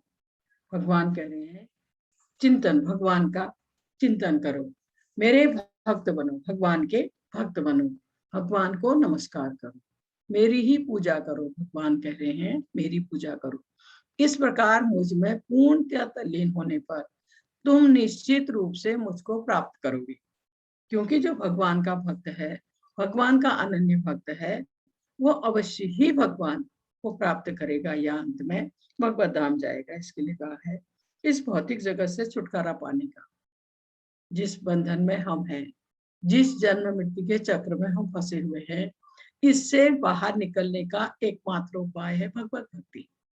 इसके सिवा कोई कृत्रिम उपाय नहीं है। इसमें कहा है कि इसमें कृष्ण कोई सामान्य मनुष्य नहीं है, वे परमेश्वर हैं। भगवान कृष्ण में तथा उनके शरीर में कोई अंतर नहीं।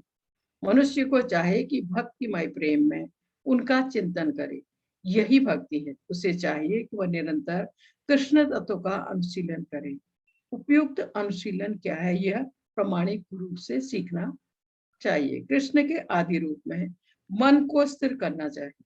भगवान की पूजा के लिए भारत में जैसे बताया है हजारों मंदिर है, वहाँ अभ्यास किया जा सकता है, पर भगवत भक्ति किए बिना हम इस बंधन से या इस जन्म मृत्यु के चक्र से नहीं निकल सकेंगे। प्रभुपाद जी ने भी इस अध्याय के लिए कुछ कहा है। अतः मनुष्य को कृष्ण के आदि रूप में मन को स्थिर करना चाहिए।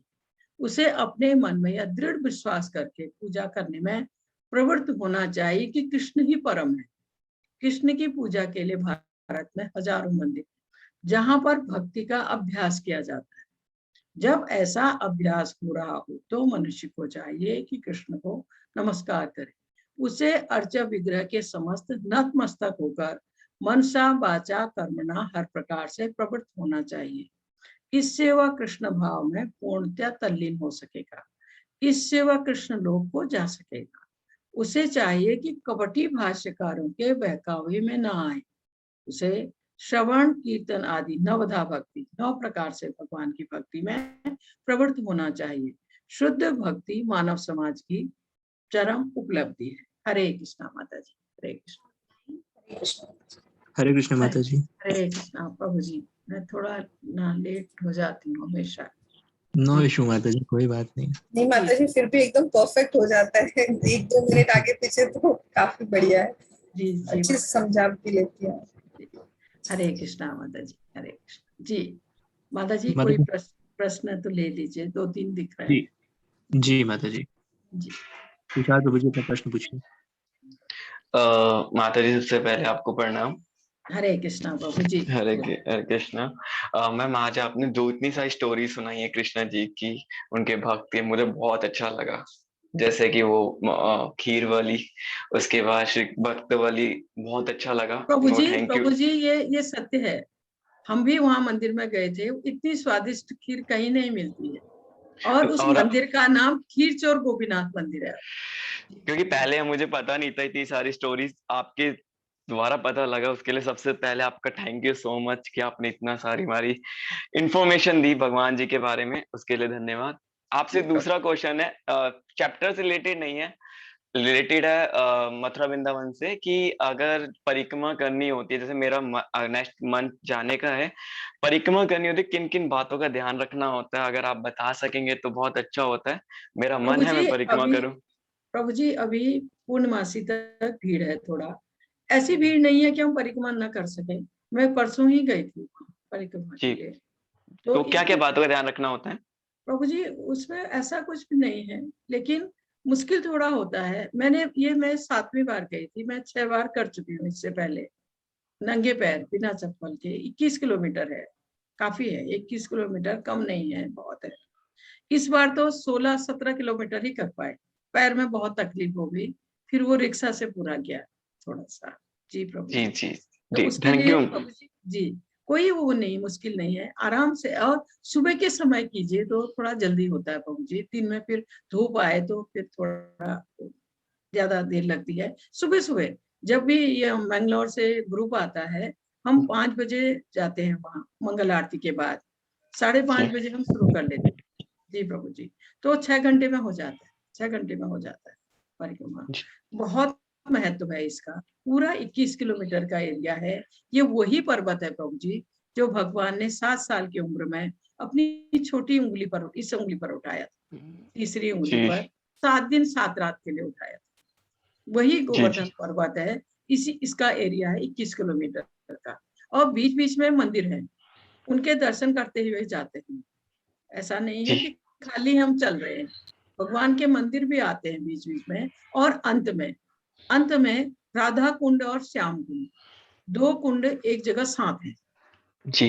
राधा कुंड भी श्याम कुंड भी साथ में है। और उसमें 3 डिप आप राधा कुंड में लीजिए, 3 श्याम कुंड में, फिर 3 डिप श्याम कुंड में। इस तरह से वहां पर स्नान का बहुत ही पुण्य है। ये यात्रा पूरी करने के बाद राधा कुंड और श्याम कुंड दोनों साथ साथ है, संगम भी कहते हैं उसको। वहां पर आप स्नान कीजिए, उसका अति पुण्य है। जी प्रभु जी। जी जी थैंक यू मैम। हरे कृष्णा। जय कृष्णा। हरे कृष्णा। जी अरविंद प्रभु जी अपना प्रश्न पूछिए। हरे कृष्ण माता जी। हरे कृष्णा। बोले बोले। कहानी में बहुत अच्छा लगा, और आप डेली 1-2 कहानी ऐसी ऐड करिए। प्रभु जी ये कहानी हम अपने मन से नहीं बोलते हैं। ये सब नहीं, कुछ भागवत महापुराण से मिलता है। भगवान जी, और जो भक्त का जो तीर वाला सुनाया वो भी अच्छा लगा। प्रभु जी ये ना भागवत महापुराण से आया है। जी अच्छा, अच्छा लगा, हमें पता नहीं था जी। माता जी मेरा एक क्वेश्चन है कि जैसे आपने बताया कि जब हमारे पुण्य कर्म हो जाते हैं उसके बाद अगर हम सुख स्वर्ग की इच्छा करते हैं तो स्वर्ग में जाके हम सारी इंद्रिय भोग को भोगते हैं। तो जी पृथ्वी लोक पे मृत्यु के बाद क्या स्वर्ग लोक में फिर से जन्म होता है या क्या होता है? प्रभु जी, जो यहाँ से कोशिश करते हैं स्वर्ग लोक की, देवताओं की पूजा करते हैं, दान पुण्य करते हैं, वेदों के अध्ययन से स्वर्ग, जैसे स्वर्ग जाने की कुछ विधियां ये वो वेदों में बताई गई, ठीक है। हाँ। उसको करके वो स्वर्ग पहुंचना चाहते हैं, स्वर्ग का सुख भोगना चाहते हैं। वो वहां पहुंच जाते हैं, वहां का सुख भोगते हैं। उसके बाद जैसे ही उनके पुण्य कर्म समाप्त होते हैं, वो फिर इसी भौतिक जगत में आ जाते हैं। वहां तो तब मेरा तक रहेंगे जब तक उनके पुण्य कर्म रहेंगे। जी प्रभु। तो मेरा क्वेश्चन था कि वहाँ स्थूल शरीर जाता है कि वहां फिर से हमारा जन्म होता है देवताओं के बीच, मतलब वहाँ क्या होता है? नहीं प्रभु जी, क्या होता है, जब भी व्यक्ति की मृत्यु होती है उसका ये स्थूल शरीर यहीं रह जाता है। एक ओके। सूक्ष्म शरीर, सटल बॉडी, सूक्ष्म हाँ। शरीर आत्मा के साथ जाता है। सूक्ष्म ओके। शरीर जहां भी, जैसे उसको नर्क में अगर यातना मिलनी है तो वो सटल बॉडी वहीं जाएगी, आत्मा साथ जाएगी हर जगह। ओके।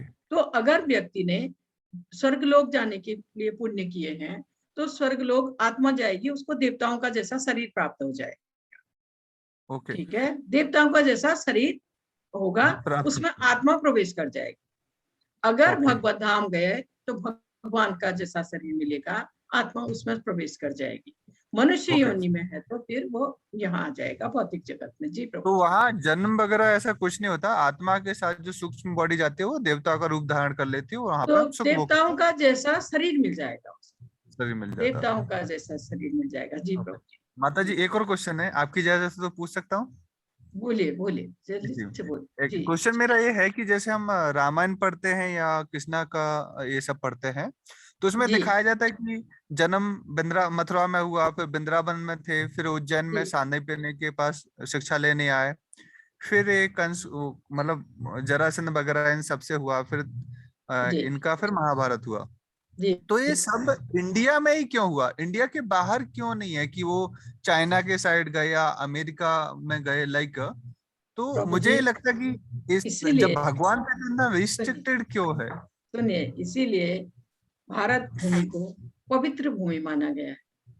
हाँ। कहते हैं मनुष्य रूप में जन्म हो, वो भी भारत भूमि में, तो ये अति अच्छा। उत्तम है। ये पवित्र भूमि है भारत की, पवित्र भगवान जितनी बार अभी तक आ चुके हैं यही लीला करने आए हैं भारत भूमि में।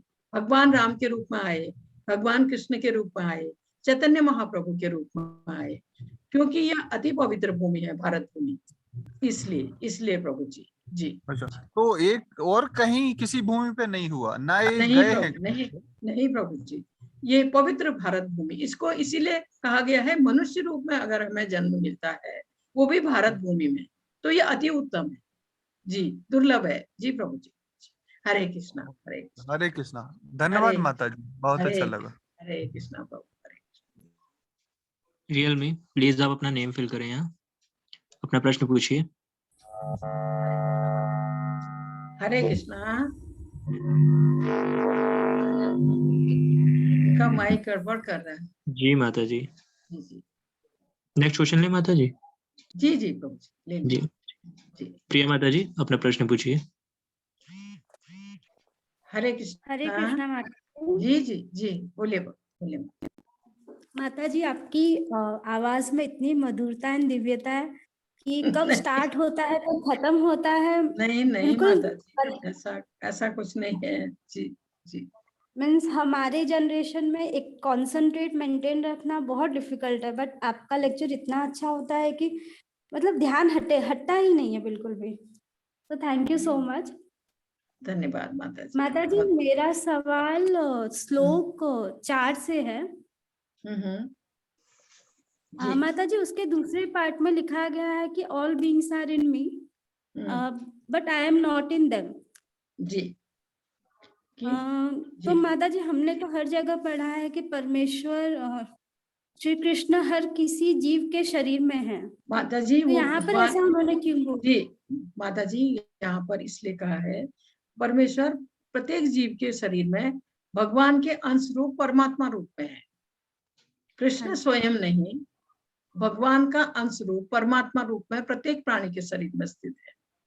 वो हमारे साक्षी हैं, गवाह हैं, हमारे द्वारा जो भी कर्म हम करते हैं उनका हिसाब वो रखते हैं। तो इसलिए कहा गया है ऐसा, वो प्रत्येक प्राणी के अंदर है, परमात्मा रूप में स्थित है, भगवान का अंश रूप। भगवान स्वयं नहीं, उनका अंश रूप है। जी जी माता जी, वो हमारे किए गए कर्मों के साक्षी हैं, गवाह हैं। उसी के अनुसार हमारा अगला जीवन जो हमें मिलता है, अगला शरीर हमें मिलता है, उसी हमारे द्वारा किए गए कर्म, क्योंकि उनके वो साक्षी है, गवाह है, नोट कर रहे हैं हर चीज। जी माता जी। तो माता जी यहाँ पर ऐसा क्यों लिखा गया कि बट आई एम नॉट, मतलब मैं उनमें नहीं हूँ? नहीं माता जी, वो इसलिए, ये चौथे श्लोक की आप बात कर रही हैं, वो इसलिए कि जो कहा गया है कि जैसे भगवान के भक्त हैं, पूरी तरह भगवान को समर्पित हैं, भगवान कह रहे हैं वो मुझ में है पर मैं उनमें नहीं हूँ। इस ऐसे हमें एक समझाने के लिए कहा गया है भगवान श्री कृष्ण का नाम, यश, लीलाएं, क्योंकि सब दिव्य हैं, कुछ भी भौतिक नहीं है उनका। इसलिए कहा गया है माता जी, हमारा सब कुछ, हमारी इंद्रियां सब कुछ भौतिक है। और दूसरा, हम इन भौतिक इंद्रियों से उन्हें नहीं जान पाते हैं, नहीं समझ पाते हैं, नहीं देख पाते हैं। ये भी इस श्लोक के उसमें है कि हमारी इंद्रियां भौतिक हैं, भले ही वो हमारे पास हो, हमारे सामने हो, हम उन्हें नहीं पहचान पाते, नहीं जान पाते हैं। इसलिए भी ऐसा कहा गया है, क्योंकि वो और जो भगवत भक्त है, अनन्य भक्त है भगवान का, वो भगवान गोविंद को अपने अंदर बाहर महसूस करता है।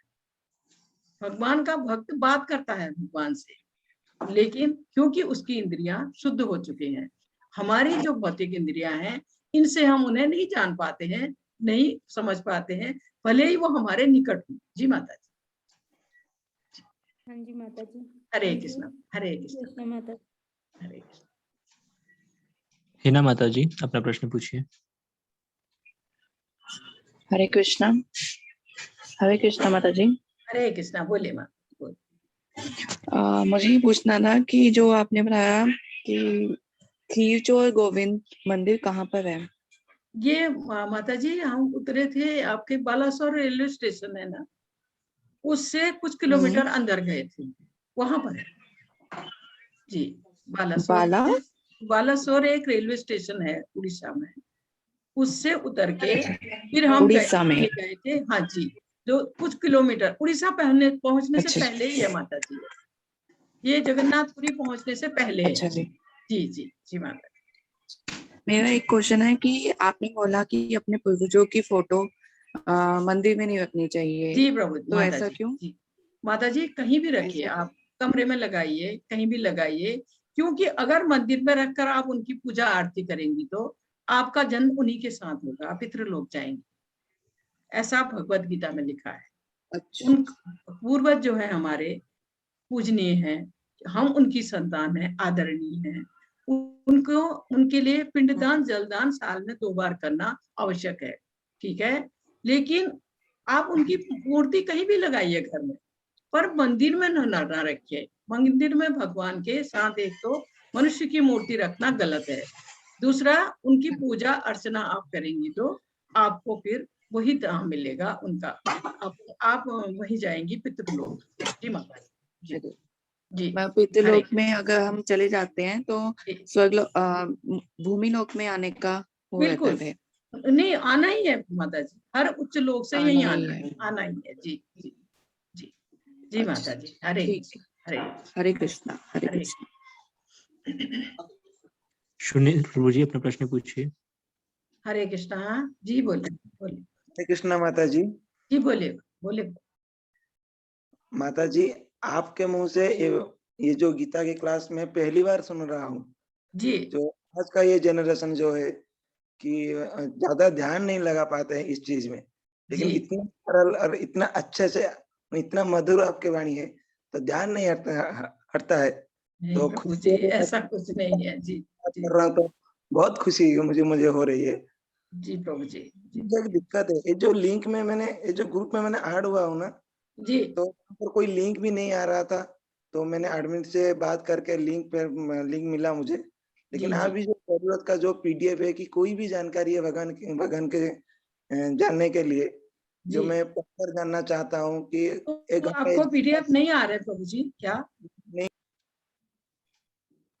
आ जाएंगे, आपको आ जाएंगे, आपको इसी ग्रुप से आ जाएंगे प्रभु जी। माता जी लोग भेज देंगे, प्रभु जी लोग भेजेंगे। जी जी प्रभु जी। जी जी माता जी, हरे कृष्णा माता जी। हरे कृष्णा प्रभु, हरे कृष्णा, हरे कृष्णा। रश्मि माता जी अपना प्रश्न पूछिए। हरे कृष्णा माता जी। हरे कृष्णा, बोलिए माता, बोलिए। काफी दिन बाद मैंने आपकी क्लास अटेंड की, जी बहुत ही अच्छा लगता है।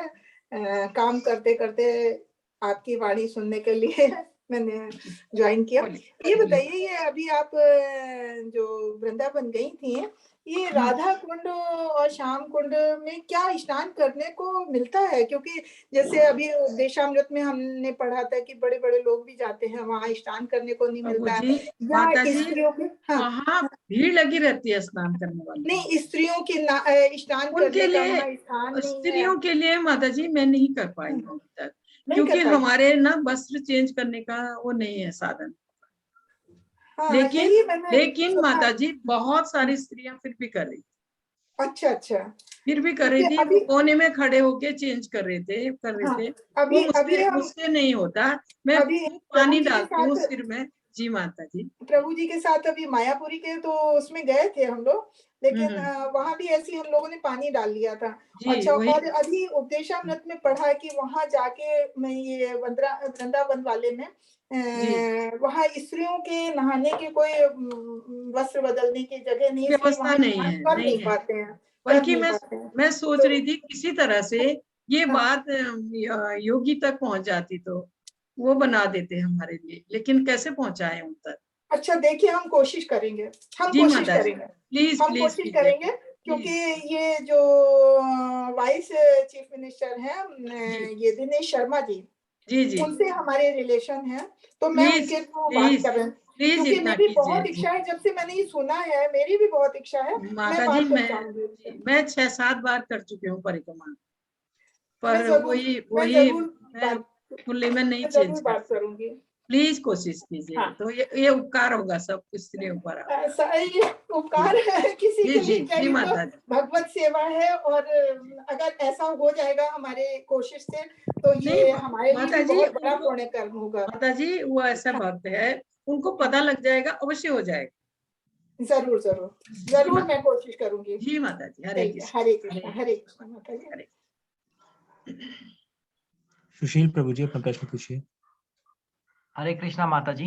हरे कृष्णा जी, बोलिए। मेरा प्रश्न है, मेरे एक मित्र ने मुझे बताया कि जो ब्राह्मण पंडित लोग रहते हैं, जो लोगों की शादियों में जिनको बुलाया जाता है, मंत्र पढ़ के जो शादियां करवाते हैं, और किसी की मृत्यु होती है तो भी इन्हीं से पूजा पाठ कराया जाता है, हवन कराया जाता है। तो इनको जो वस्तुएं भेंट दी जाती है, जो रुपए पैसे आदि दिए जाते हैं, तो इनके कारण इनको कभी मोक्ष नहीं मिल पाता, क्या ये सही है?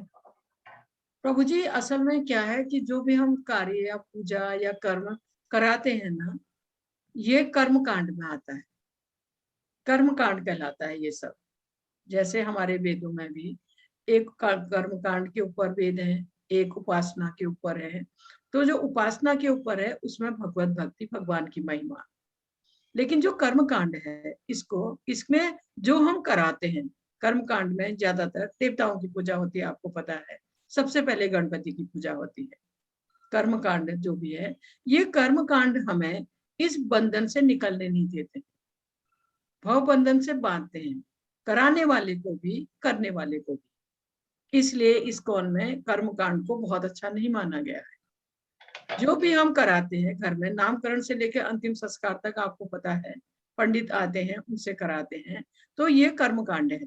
ये हम करते हैं अपनी खुशी के लिए, देवताओं से कुछ मांगने के लिए, अपनी इंद्रियों को तुष्ट करने के लिए ये चीजें होती हैं कर्म कांड।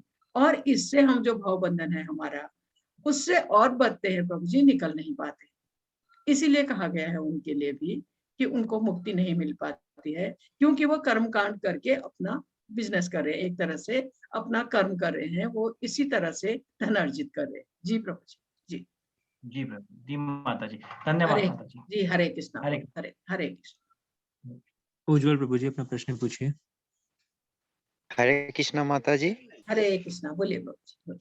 हाँ माता जी, मुझे एक बात बहुत पसंद आई कि मैं अपने अंतर से भी भगवान को प्रसाद चढ़ा सकता हूँ। तो जी प्रभु जी, कभी तो वही ऐसी परिस्थिति हो कि आप न बना पा रहे हो तब तो ठीक है, लेकिन जब हम बना सकते हैं, उनको खिला सकते हैं, तो ऐसी ऐसी स्थिति में जब आप मुश्किल में हैं या आप सफर कर रहे हैं या कोई बात है, तबीयत ठीक नहीं है, आप नहीं बना पाते हैं, तब तो ठीक है, लेकिन जब तक हम बना सके तो हमें बना के खिलाना चाहिए ना, साकार रूप में। जी प्रभु जी। जी हाँ जी माता जी, जी माता जी जी। और सेकंड क्वेश्चन है मेरा, जो पितरों को जो हम लोग जो मतलब संस्कार से जो हम लोग भेंट चढ़ाते हैं जब आते हैं, आपने बोला जलदान पिंडदान जो करते जल हैं। अर्पण जो भी जी करते हैं, जी तिल जी तर्पण, ये जो भी, जी तो जी। उसमें मैं क्या कोई पर्टिकुलर जगह होना चाहिए या फिर मैं कहीं पर भी कर सकता हूँ, जैसे घर में ऐसा घर कुछ? में कर सकते हैं प्रभु जी, घर में ही होता है ज्यादातर, और तीर्थ स्थान में भी जाते हैं, दो जगह है उसके लिए, पुष्कर और गया। वहां अच्छा जाके जब एक बार व्यक्ति करके आ जाता है, तो फिर उसके रहते घर में नहीं होता है। हाँ, तो घर में तो तो होगी भी नहीं, क्योंकि जिनको मुश्किल होता है प्रभु जी, मुश्किल होता है और इधर उधर यात्रा में रहते हैं, नहीं कर पाते हैं, वो लोग जाकर, गया में माँ का होता है, पुष्कर में पिता का, वहां जाके एक बार अगर कर देना तो फिर घर में करने की आवश्यकता ही नहीं है प्रभु जी। जी, इसके लिए तो स्पेशल मंत्र होने चाहिए, अगर घर में करेंगे तो? घर में तो उनकी जो तिथि होती है प्रभु जी, एक जी तो पुण्य तिथि जिस दिन वो गए होते हैं, जी एक ये जो सितंबर में आते हैं 16 श्राद्ध, जी ये 2 दिन होते हैं प्रभु जी। 16 श्राद्ध में किसी भी दिन कीजिए, जी। और एक वो तिथि जिस दिन वो गए हैं इस दुनिया से, ओ अच्छा। ये दो दिन होते हैं। जी प्रभु जी। जी हाँ हाँ जी जी, बहुत गुरुत्वपूर्ण हमें ये दिए हैं माता जी, धन्यवाद हरे धन्यवाद। कृष्ण, हरे हरे हरे कृष्ण, हरे माता जी। हरे कृष्णा। हाँ प्रभु जी जी अपना प्रश्न पूछिए। हरे कृष्णा। गौरव प्रभु जी अपना प्रश्न पूछिए। हरे ठीक माता कृष्णा। जी। हरे कृष्णा माता जी। जी जी प्रभु जी, बोले बोले। माता जी, ये मेरा क्वेश्चन, ये मेरे एक दोस्त ने बहुत पहले मुझसे पूछा था कि जब तक ज्येष्ठ लड़का या लड़का अपने पिताजी के लिए पिंडदान या ये नहीं करता है, तब तक उन्हें मोक्ष या स्वर्गलोक नहीं मिलता, तो ये कहाँ तक सत्य है, और लड़का ही क्यों जरूरी है? प्रभु जी, अभी तक स्त्री के लिए इसमें नहीं कहा गया है, शास्त्र में लड़के के लिए कहा गया है।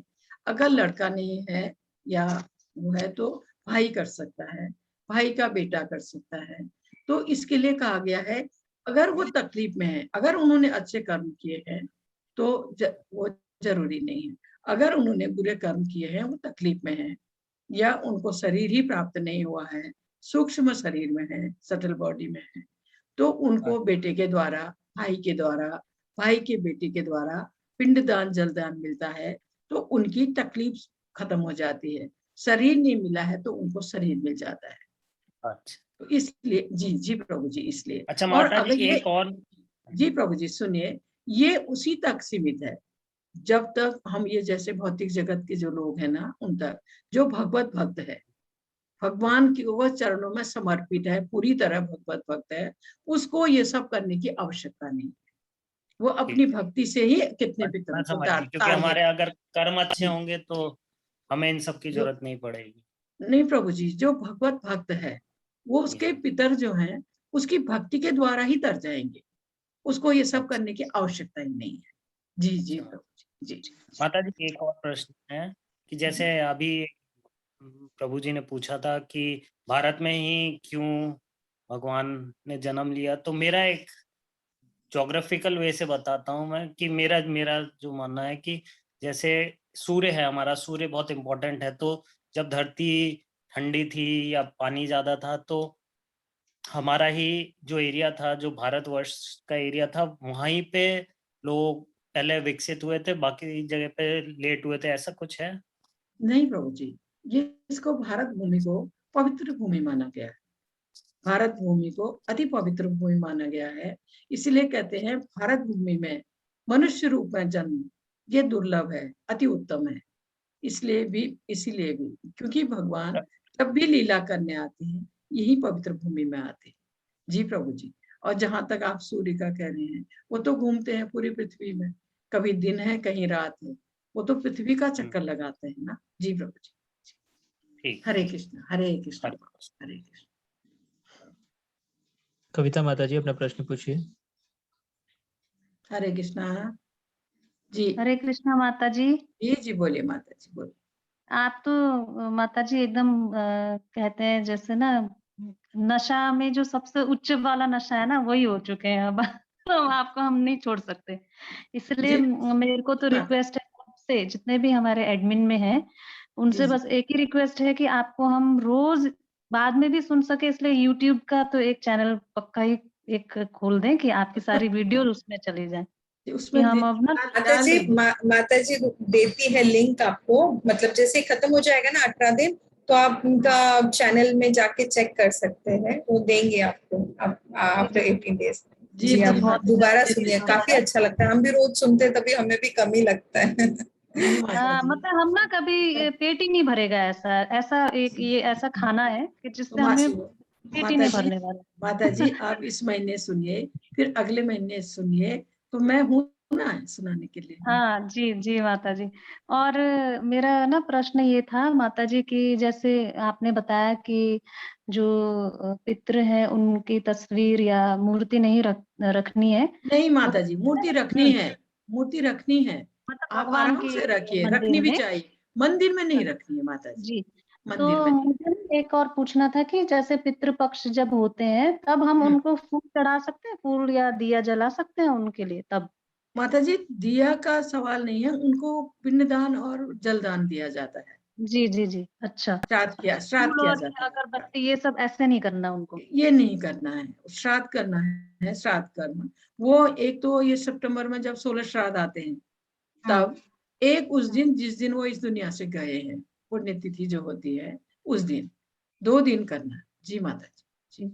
और एक मेरा आपसे और एक प्रश्न था कि मुझे किसी ने ऐसी कृष्ण भक्त ही हैं वो, उन्होंने एक बार बताया था आपसे जुड़ने से पहले, एक बार बताया था कि वैसे मेरे एक हाथ में ना टैटू बना हुआ है, दुर्गा माता का टैटू है, तो उन्होंने ना वो टैटू देख के बताया कि आप मोह माया में से कभी पार नहीं जाओगे, ये तो मोह माया है। वैसे तो मुझे समझ में आ गया मोह माया ही है, हम तो लालच से देवी देवताओं को पूजा करते हैं। तो भगवान और देवता में भी समझ में आ गया डिफरेंस, भगवान और देवता में भी आपसे जुड़ने के बाद समझ आया। तो अब मेरे को ना अब आपसे पूछना है कि हम लोग जैसे देवी देवता तो मोह माया ही है, तो भगवान को पूजा करना है नहीं माता जी, देवी देवताओं की जिनकी आप पूजा करती आई हैं अवश्य कीजिए, वो पूजनीय हैं, आदरणीय हैं देवी देवता, लेकिन उनको भगवान से ऊपर समझना या भगवान के बराबर समझना वो ठीक नहीं है। मंदिर में जैसे आपने देवी देवता रखे हैं, उन्हीं के साथ में भगवान की मूर्ति नहीं रखिए, रखती हैं तो भगवान का आसन थोड़ा ऊंचा कर दीजिए। जी और माता वही या तो फिर अलग आसन भी बना सकते हैं ना ऐसे उनके लिए, वही मंदिर में मंदिर में ही माता जी, जैसे ऊपर के सेल में उनको रख दीजिए ना, नीचे और उनको रख दीजिए, या उनका आसन थोड़ा ऊंचा कर दीजिए। जी ऐसा कर सकती हैं। और एक पूछना था, जैसे माता जी किसी के घर में ज्यादा रूम्स नहीं होते तो वो कोई बच्चे के स्टडी रूम में ही पूजा का मंदिर बना देते हैं, तो माता जी सुविधा के अनुसार, सुविधा के अनुसार कहीं भी बनाइए, ऊंचे में बनाइए। जी जी तो ना मुझे एक बात पूछनी थी कि जैसे हम भोग लगा देते हैं तो आपने बोला कि 10 मिनट उस जगह पे किसी को, तो हम फिर कैसे करेंगे? पर्दा लगा सकते हैं? पर्दा लगाने के बाद कोई जा सकता है? कोई ना जाए 10 मिनट, कोई भी नहीं जाए। और पर्दा लगा दीजिए 10 मिनट, 10 मिनट के बाद जाके भगवान को हाथ जोड़ के घंटी उस बजा रूम के, में किसी भी प्रकार से मतलब किसी को जाने ही नहीं देना है, नहीं चाहे नहीं पर्दा भी 10 लगाओ मिनट मंदिर उनको में? भोजन करने के लिए देना है, 10 जी मिनट। जी माता जी माता जी, धन्यवाद धन्यवाद माता जी। हरे कृष्ण। अशावरी जी अपना प्रश्न पूछिए। हरे कृष्णा, बोलिए माता जी, बोलिए प्लीज। हरे कृष्णा जी। जी जी। सबसे पहले तो मैं बताना चाहूंगी, क्योंकि मैं काफी दिन से सोच रही थी, फिर आज लगा कि आज बता ही देती हूँ, मन थोड़ा शांत हो जाएगा। बोलिए। असल में मैं तो बूढ़ा नीलकंठ पे गई हूँ, या यूँ समझ लो कि बचपन से मैंने ये सारा, क्योंकि ये बाय डिफॉल्ट हमारे एक सिस्टम जैसा है, हम लोग ऑफिशियली ये सारे धर्म ग्रंथ नहीं पढ़ते हैं, जी लेकिन पता नहीं बचपन से क्यों मेरी ऐसे जिज्ञासा रही कि मैं पता नहीं किन लोगों के बीच में फंस गई हूँ। और परिवार का माहौल ऐसा था कि रामायण महाभारत सब कुछ या श्रीमद् भागवत गीता सब कुछ हमारा डिस्कशन पूरी फैमिली हम लोग करते ही रहते थे, तो माहौल मिला पड़ा है। जी तो बनारस के भी हर जगह देखा गया है, काठमांडू से भी यहाँ तक कि बूढ़ा नीलकंठ में जहाँ भगवान विष्णु लेटे हुए हैं, और जी मतलब बहुत सारा कुछ देखा है यहाँ यहाँ द्वारका जी माता जी ये मतलब काठमांडू ओवरऑल में है, सब कुछ। बूढ़ा बूढ़ा नीलकंठ नेपाल में है, हाँ हाँ, काठमांडू। काठमांडू के वहाँ मेरी बुआ रहती है। इवन कि इंडिया के हर पार्ट में बाय डिफॉल्ट मैंने देखा भी है, घूमा भी है, मतलब कुछ भी चीज बचा ही नहीं है, कुछ जी भी नहीं बचा। जी माता जी। इन और यहाँ तक जितने मेरे भाई बहन जो यहाँ ग्रुप में क्वेश्चन भी पूछते हैं कि सारे, जैसे आज का ही क्वेश्चन रह गया कि सारे भगवान सारे इंडिया में ही क्यों रहे। अगर जियोग्राफिकल, क्योंकि मैं साइंस स्टूडेंट भी रही हूँ और स्टार्टिंग से ये सारे बचपन में ये सारे क्वेश्चन मेरे अंदर थे, और जी क्वेश्चन सिर्फ अगर उठे तो जैसा हमारे कल्चर में कहा जाता है कि हर बच्चा भगवान का स्वरूप होता है, तो जी आंसर भी ढूंढने मेरे माता पिता ने ही सिखाया, क्योंकि माँ हर समय भगवान जी नहीं आ सकते थे, तो माता पिता वही भगवान का रूप लेकर आए। तो माता पिता ने जैसा, क्योंकि माँ पहली गुरु होती है, तो गाइड किया। और बाय डिफॉल्ट ये जियोट सिस्टम था, तो जम्बू द्वीप पे भारत खंड भारत भूमि ऐसा रहा। तो पूरा जो अभी मैप दिख रहा है ना, ये हमें पहला नहीं था, ये अगर आप साइंटिफिकली भी जाए तो वैसा रहेगा। और भारत आज की डेट में भी ऐसा देश है जहाँ वर्ल्ड का हर जो एटमॉस्फेरिक डिफरेंट वेदर है ना, वो मिलता है, और इसीलिए भारत को हम लोग माँ बोलते हैं। लेकिन माता जी ये इतना सब कुछ है, इससे ज्यादा भी बहुत सारा कुछ कहा है। पितृपक्ष का क्या है, कहाँ पे हमारे पूर्वजों का मुख होना चाहिए, क्योंकि मैंने पामिस्ट्री ये वो सब कुछ था, जब भी अपना फ्री टाइम मिला ऑफिशियली सीखा। और सब लोग जितने भी गुरुजन मेरे हैं, पंडित जी, सब कुछ बोलते कि गुड़िया कितना तेरे को आता है। लेकिन आज मेरे जन्मदिन के बाद मई से लेकर अभी तक, मई में मेरा रोड एक्सीडेंट हुआ था, उससे पहले मुझे यही लगता था कि बस मेरे हाथों से किसी का नुकसान नहीं होना चाहिए, क्योंकि कहीं ना कहीं बड़ों से ही, आप बड़ों से ही सीखा था कि हर आत्मा में माता जी परमात्मा का वास माता होता है। तो माता ये जी आप जो पूछना समस्या पूछना है ना, पूछना क्या चाहती हैं, आप पूछना क्या चाहती वही हैं? मैं बता रही हूँ, इतना सब कुछ होने के बावजूद मुझे दो चीजों पे गुस्सा बहुत आता है। जी और भागवत भले मैं ऑफिशियली अभी पढ़ रही हूँ, लेकिन पिछले साल ही मैंने भागवत मैंने पिछले साल कंप्लीट किया था। खुद से ही किया था, क्योंकि श्रीमद् भागवत गीता घर पे मेरे पास है ही ऑलरेडी। और मन मेरा शांत नहीं हो रहा है, क्योंकि जो भी चीज मतलब कुछ चीजें हैं जो मैं इग्नोर नहीं कर पा रही हूँ।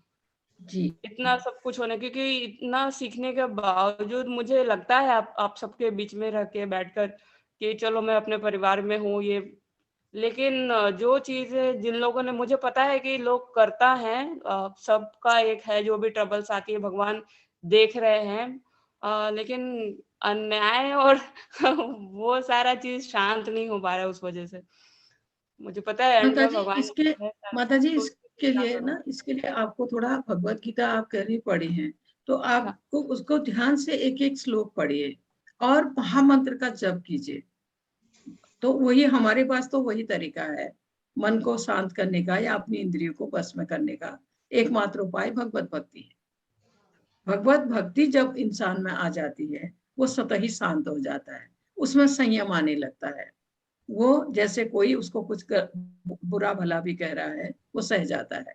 ये संयम आता है व्यक्ति में जब वो भक्ति की राह में धीरे धीरे आगे बढ़ता है। माता जी यही तो मैं बोल रही हूँ कि मेरे पेशेंस को, जो साइलेंट हूँ मैं अभी, मेरे पेशेंस को वो लोग मेरी वीकनेस समझ रहे हैं कि नहीं बोल रही है, it means she is accepting everything, ऐसा है। नहीं नहीं ऐसा नहीं समझेंगे तो माता जी। पिछले जब आप 5-6 महीने से ऐसा कुछ चल रहा है ना कि हर आता जाता हर कोई सोच रहा है कि बस इसे लूटो खसोटो। जी और जी जी ऐसा माता जी फिर हम कल बात करते हैं, ठीक है? अभी 2-3 लोग और हाथ खड़ा है किए हाँ हुए। जी, हाँ जी माता जी, हरे प्लीज। कृष्णा माता जी, हरे कृष्ण। हरे कृष्णा, हरे कृष्णा। हरे कृष्ण। संगीता माता जी अपना प्रश्न पूछिए। माता जी हरे कृष्ण। हरे हरे कृष्ण माता जी, मैं पूरी जगन्नाथ धाम के पास रहती हूँ। तो जी, मेरा ये प्रश्न है, हम लोग एक्चुअली जगन्नाथ प्रभु को सबसे पहले ऊपर रख के पूजा करते हैं, तो हमेशा मानते हैं कि वो कृष्ण के ही अवतार हैं। कृष्ण तो ही आप है जो माता तो जी वो क्या कृष्ण तो ही है। फिर मैं माता जी, अगर हम उनको ऊपर रखते हैं और साथ ही में कृष्ण और श्री राम प्रभु भी हैं, तो कोई प्रॉब्लम उनको नहीं? साथ माता जी उनको साथ रख सकती हैं आप। हाँ, वही मुझे था थोड़ा सा कि मैं राम और कृष्ण को क्योंकि ऊपर। भगवान को साथ में रखिए। भगवान कृष्ण है या विष्णु भगवान है या जगन्नाथ जी हैं, नरसिंह देव हैं, इनको आप साथ में रख सकती हैं। देवताओं को उनसे थोड़ा सा नीचे रखिए, क्योंकि हाँ, देवताओं को भगवान के बराबर नहीं मानना चाहिए। जी माता जी। आपका धन्यवाद। आज आपने हरे जो हमारे यहाँ का ये बताया, पुराणों का जो है खीरोचरा गोपीनाथ वगैरह, मैं कई बार जा चुकी हूँ। सौभाग्य से जगन्नाथपुरी भी हर महीने हो जाता है, तो आपका बहुत बहुत धन्यवाद अच्छे से बताने के लिए। धन्यवाद। हरे कृष्ण माता जी। हरे कृष्ण जी। अरुण प्रभु जी अपना प्रश्न पूछिए। हरे कृष्ण माता जी बोले प्रभु जी बोले।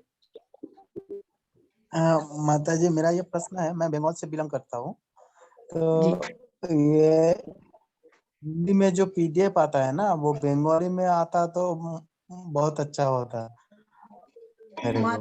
जी प्रभु जी, बंगाली में क्लास तो ले रही हैं माता जी, बंगाली में भी एक क्लास ले रही है माता जी, वहां तो शायद वो बंगाली में होगा, मुझे पता नहीं है पीडीएफ के बारे में। जी हाँ, हमको भी पता नहीं है कब कहाँ ले रहा है ऐसे। तो मैं पूछ के बता दूंगी आपको, वो बंगाली में दे रही है पीडीएफ या इंग्लिश में हिंदी में दे रही है, मैं पता करके बता दूंगी तो माता जो एडमिन प्रभु जी है ना, उसको बोलने से हो जाएगा शायद। हाँ वो हो जाएगा, उनको बंगाली बोलने से पीडीएफ हो आएगा जाएगा। तो। जी यहाँ माता जी हैं, प्रभु जी हैं, किसी से भी बोलने से हो जाएगा। जी प्रभु जी। प्रभु जी, आप किसी भी एडमिन को मैसेज कर दीजिएगा, वो आपकी जी। प्रॉब्लम सॉल्व कर देंगे।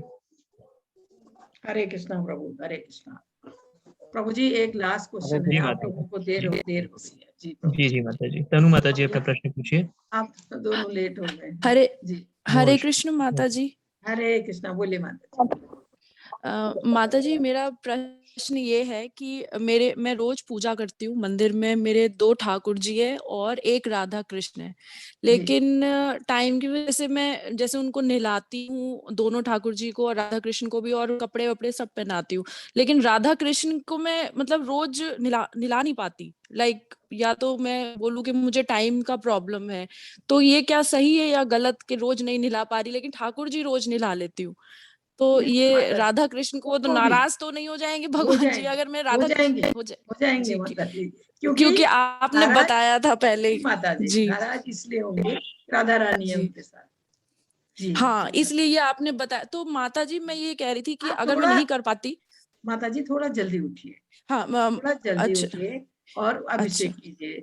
घर में राधा कृष्ण है तो वो घर तो पवित्र है ना माता जी, थोड़ी सी मेहनत कीजिए, बहुत अच्छा रहेगा। और माता जी अगर मतलब जैसे 7 दिन हम 5 दिन हम लड़कियां नहीं कर पाती पूजा, तो उस टाइम पे कोई होता नहीं है घर पे पूजा करने वाला मेरे अलावा, तो फिर उसमें कोई परेशानी उसमें आप माता जी आप उस समय विवश है ना, तो आप मन से कीजिए तब। अच्छा, मतलब हाथ तो लगा नहीं सकते? नहीं, 4 दिन नहीं छूना है हमको, 4 दिन भोग नहीं बनाना है। अच्छा। और माता जी मेरे करना है, आप जप कर सकती हैं, भगवत गीता पढ़ सकती हैं, आप स्नान कीजिए, हाथ जोड़ के बैठिए, क्योंकि भगवान को पता है आप नहीं कर सकती हैं, आप तब मन से कीजिए तब। अच्छा। और बताया था ना। जी माता जी। और माता जी मेरे मंदिर में वो नीम करोली बाबा की तस्वीर है, उनको मैं धूप चढ़ाती हूँ, कोई प्रॉब्लम तो नहीं है?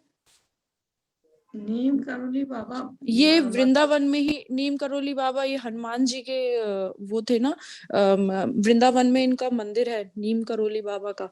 तो आपको आप जरूर गए होंगे, मुझे याद नहीं आ रहा है। अच्छा क्योंकि हम तो वहाँ घूमते ही रहते हैं ना, दिल्ली से तो पास पड़ता है। जी मैं यहीं दिल्ली की हूँ, तो दिल्ली से मैं जाती रहती हूँ। जी तो माता जी अगर मैं माता जी आप जिसकी भी पूजा करते हैं जरूर कीजिए, ठीक है, लेकिन पहले भगवान की कीजिए फिर उनकी कीजिए।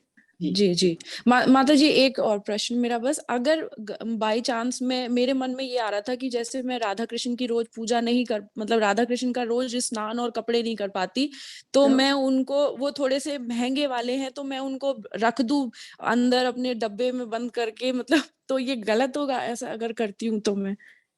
माता जी, आपने क्या उनके प्राण प्रतिष्ठा तो नहीं किए है ना? प्राण प्रतिष्ठा क्या क्या होता है माता जी? मैं थोड़ा सा तो वो इंग्लिश क्योंकि इंग्लिश प्राण में क्या प्रतिष्ठा के मतलब क्या होता है माता जी? उनको जैसे आप सच में, वो फिर साक्षात है आपके सामने, उसकी पूजा होती है। अच्छा, और ये माता जी मेरे मदर फादर ने मुझे गिफ्ट करे थे, मेरे मम्मी डैडी ने मुझे गिफ्ट करे थे वो, तो मैं तब से उनकी अगर नहलाना पूजा करती हूँ। उन्होंने किया था, तो तब आप उनको बंद नहीं कर सकती, उनकी सेवा आपको करनी है, क्योंकि वो साक्षात है माता जी। अच्छा माता जी, पूछ लीजिए। अच्छा तो माता जी बीच में कई दिन मैं छोड़ देती हूँ, तो मतलब अब तो वो नाराज तो नहीं हो गए होंगे? मैं ये सोच रही हूँ, मैं कई बार गलती से छोड़ दी। माता जी कोशिश कीजिए कि ना छोड़े। जी माता जी, हरे ठीक है, थैंक यू माता जी। हरे कृष्णा माता जी। प्रभु जी, हरे कृष्णा। लेट कर दिया आप दोनों को मैंने। कोई बात नहीं माता। हरे कृष्णा माता जी, बहुत अच्छी लगती मुझे आपकी आवाज जब भी आती है। हरे कृष्णा माता जी। हरे कृष्ण माता जी। हरे कृष्णा प्रभु, कल मिलते हैं, ठीक है? जी माता जी, बिल्कुल। सॉरी प्रभु, आप दोनों को लेट कर दिया मैंने थोड़ा। कोई बात नहीं माता जी, कल मिलते हैं। हरे कृष्णा। जी माता जी। बहुत बहुत धन्यवाद आप सबका, बहुत बहुत।